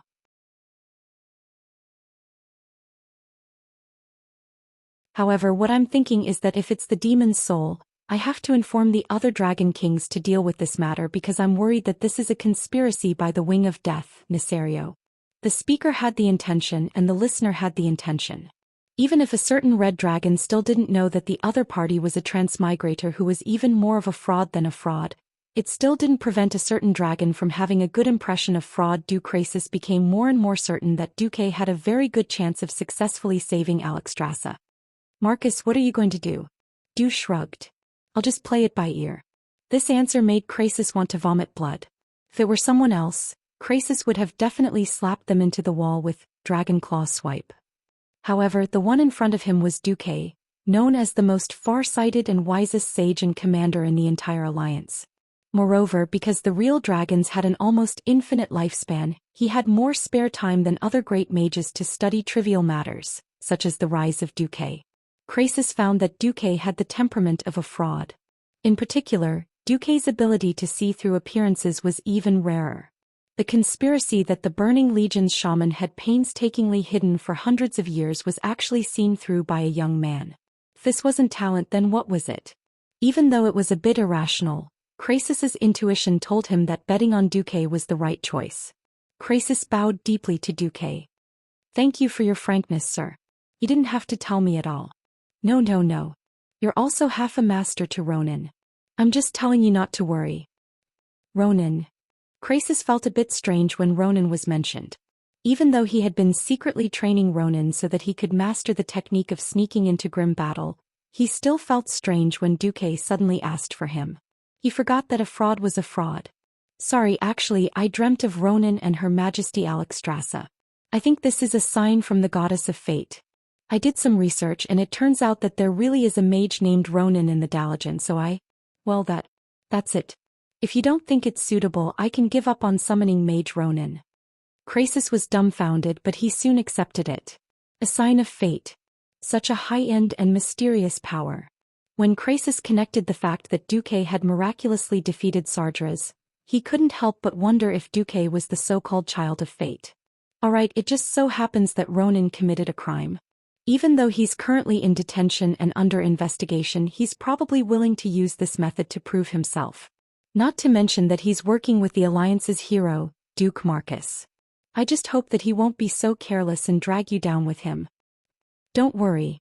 I'm very good at instant casting, Ice Barrier. Krasis was speechless. The matter was settled.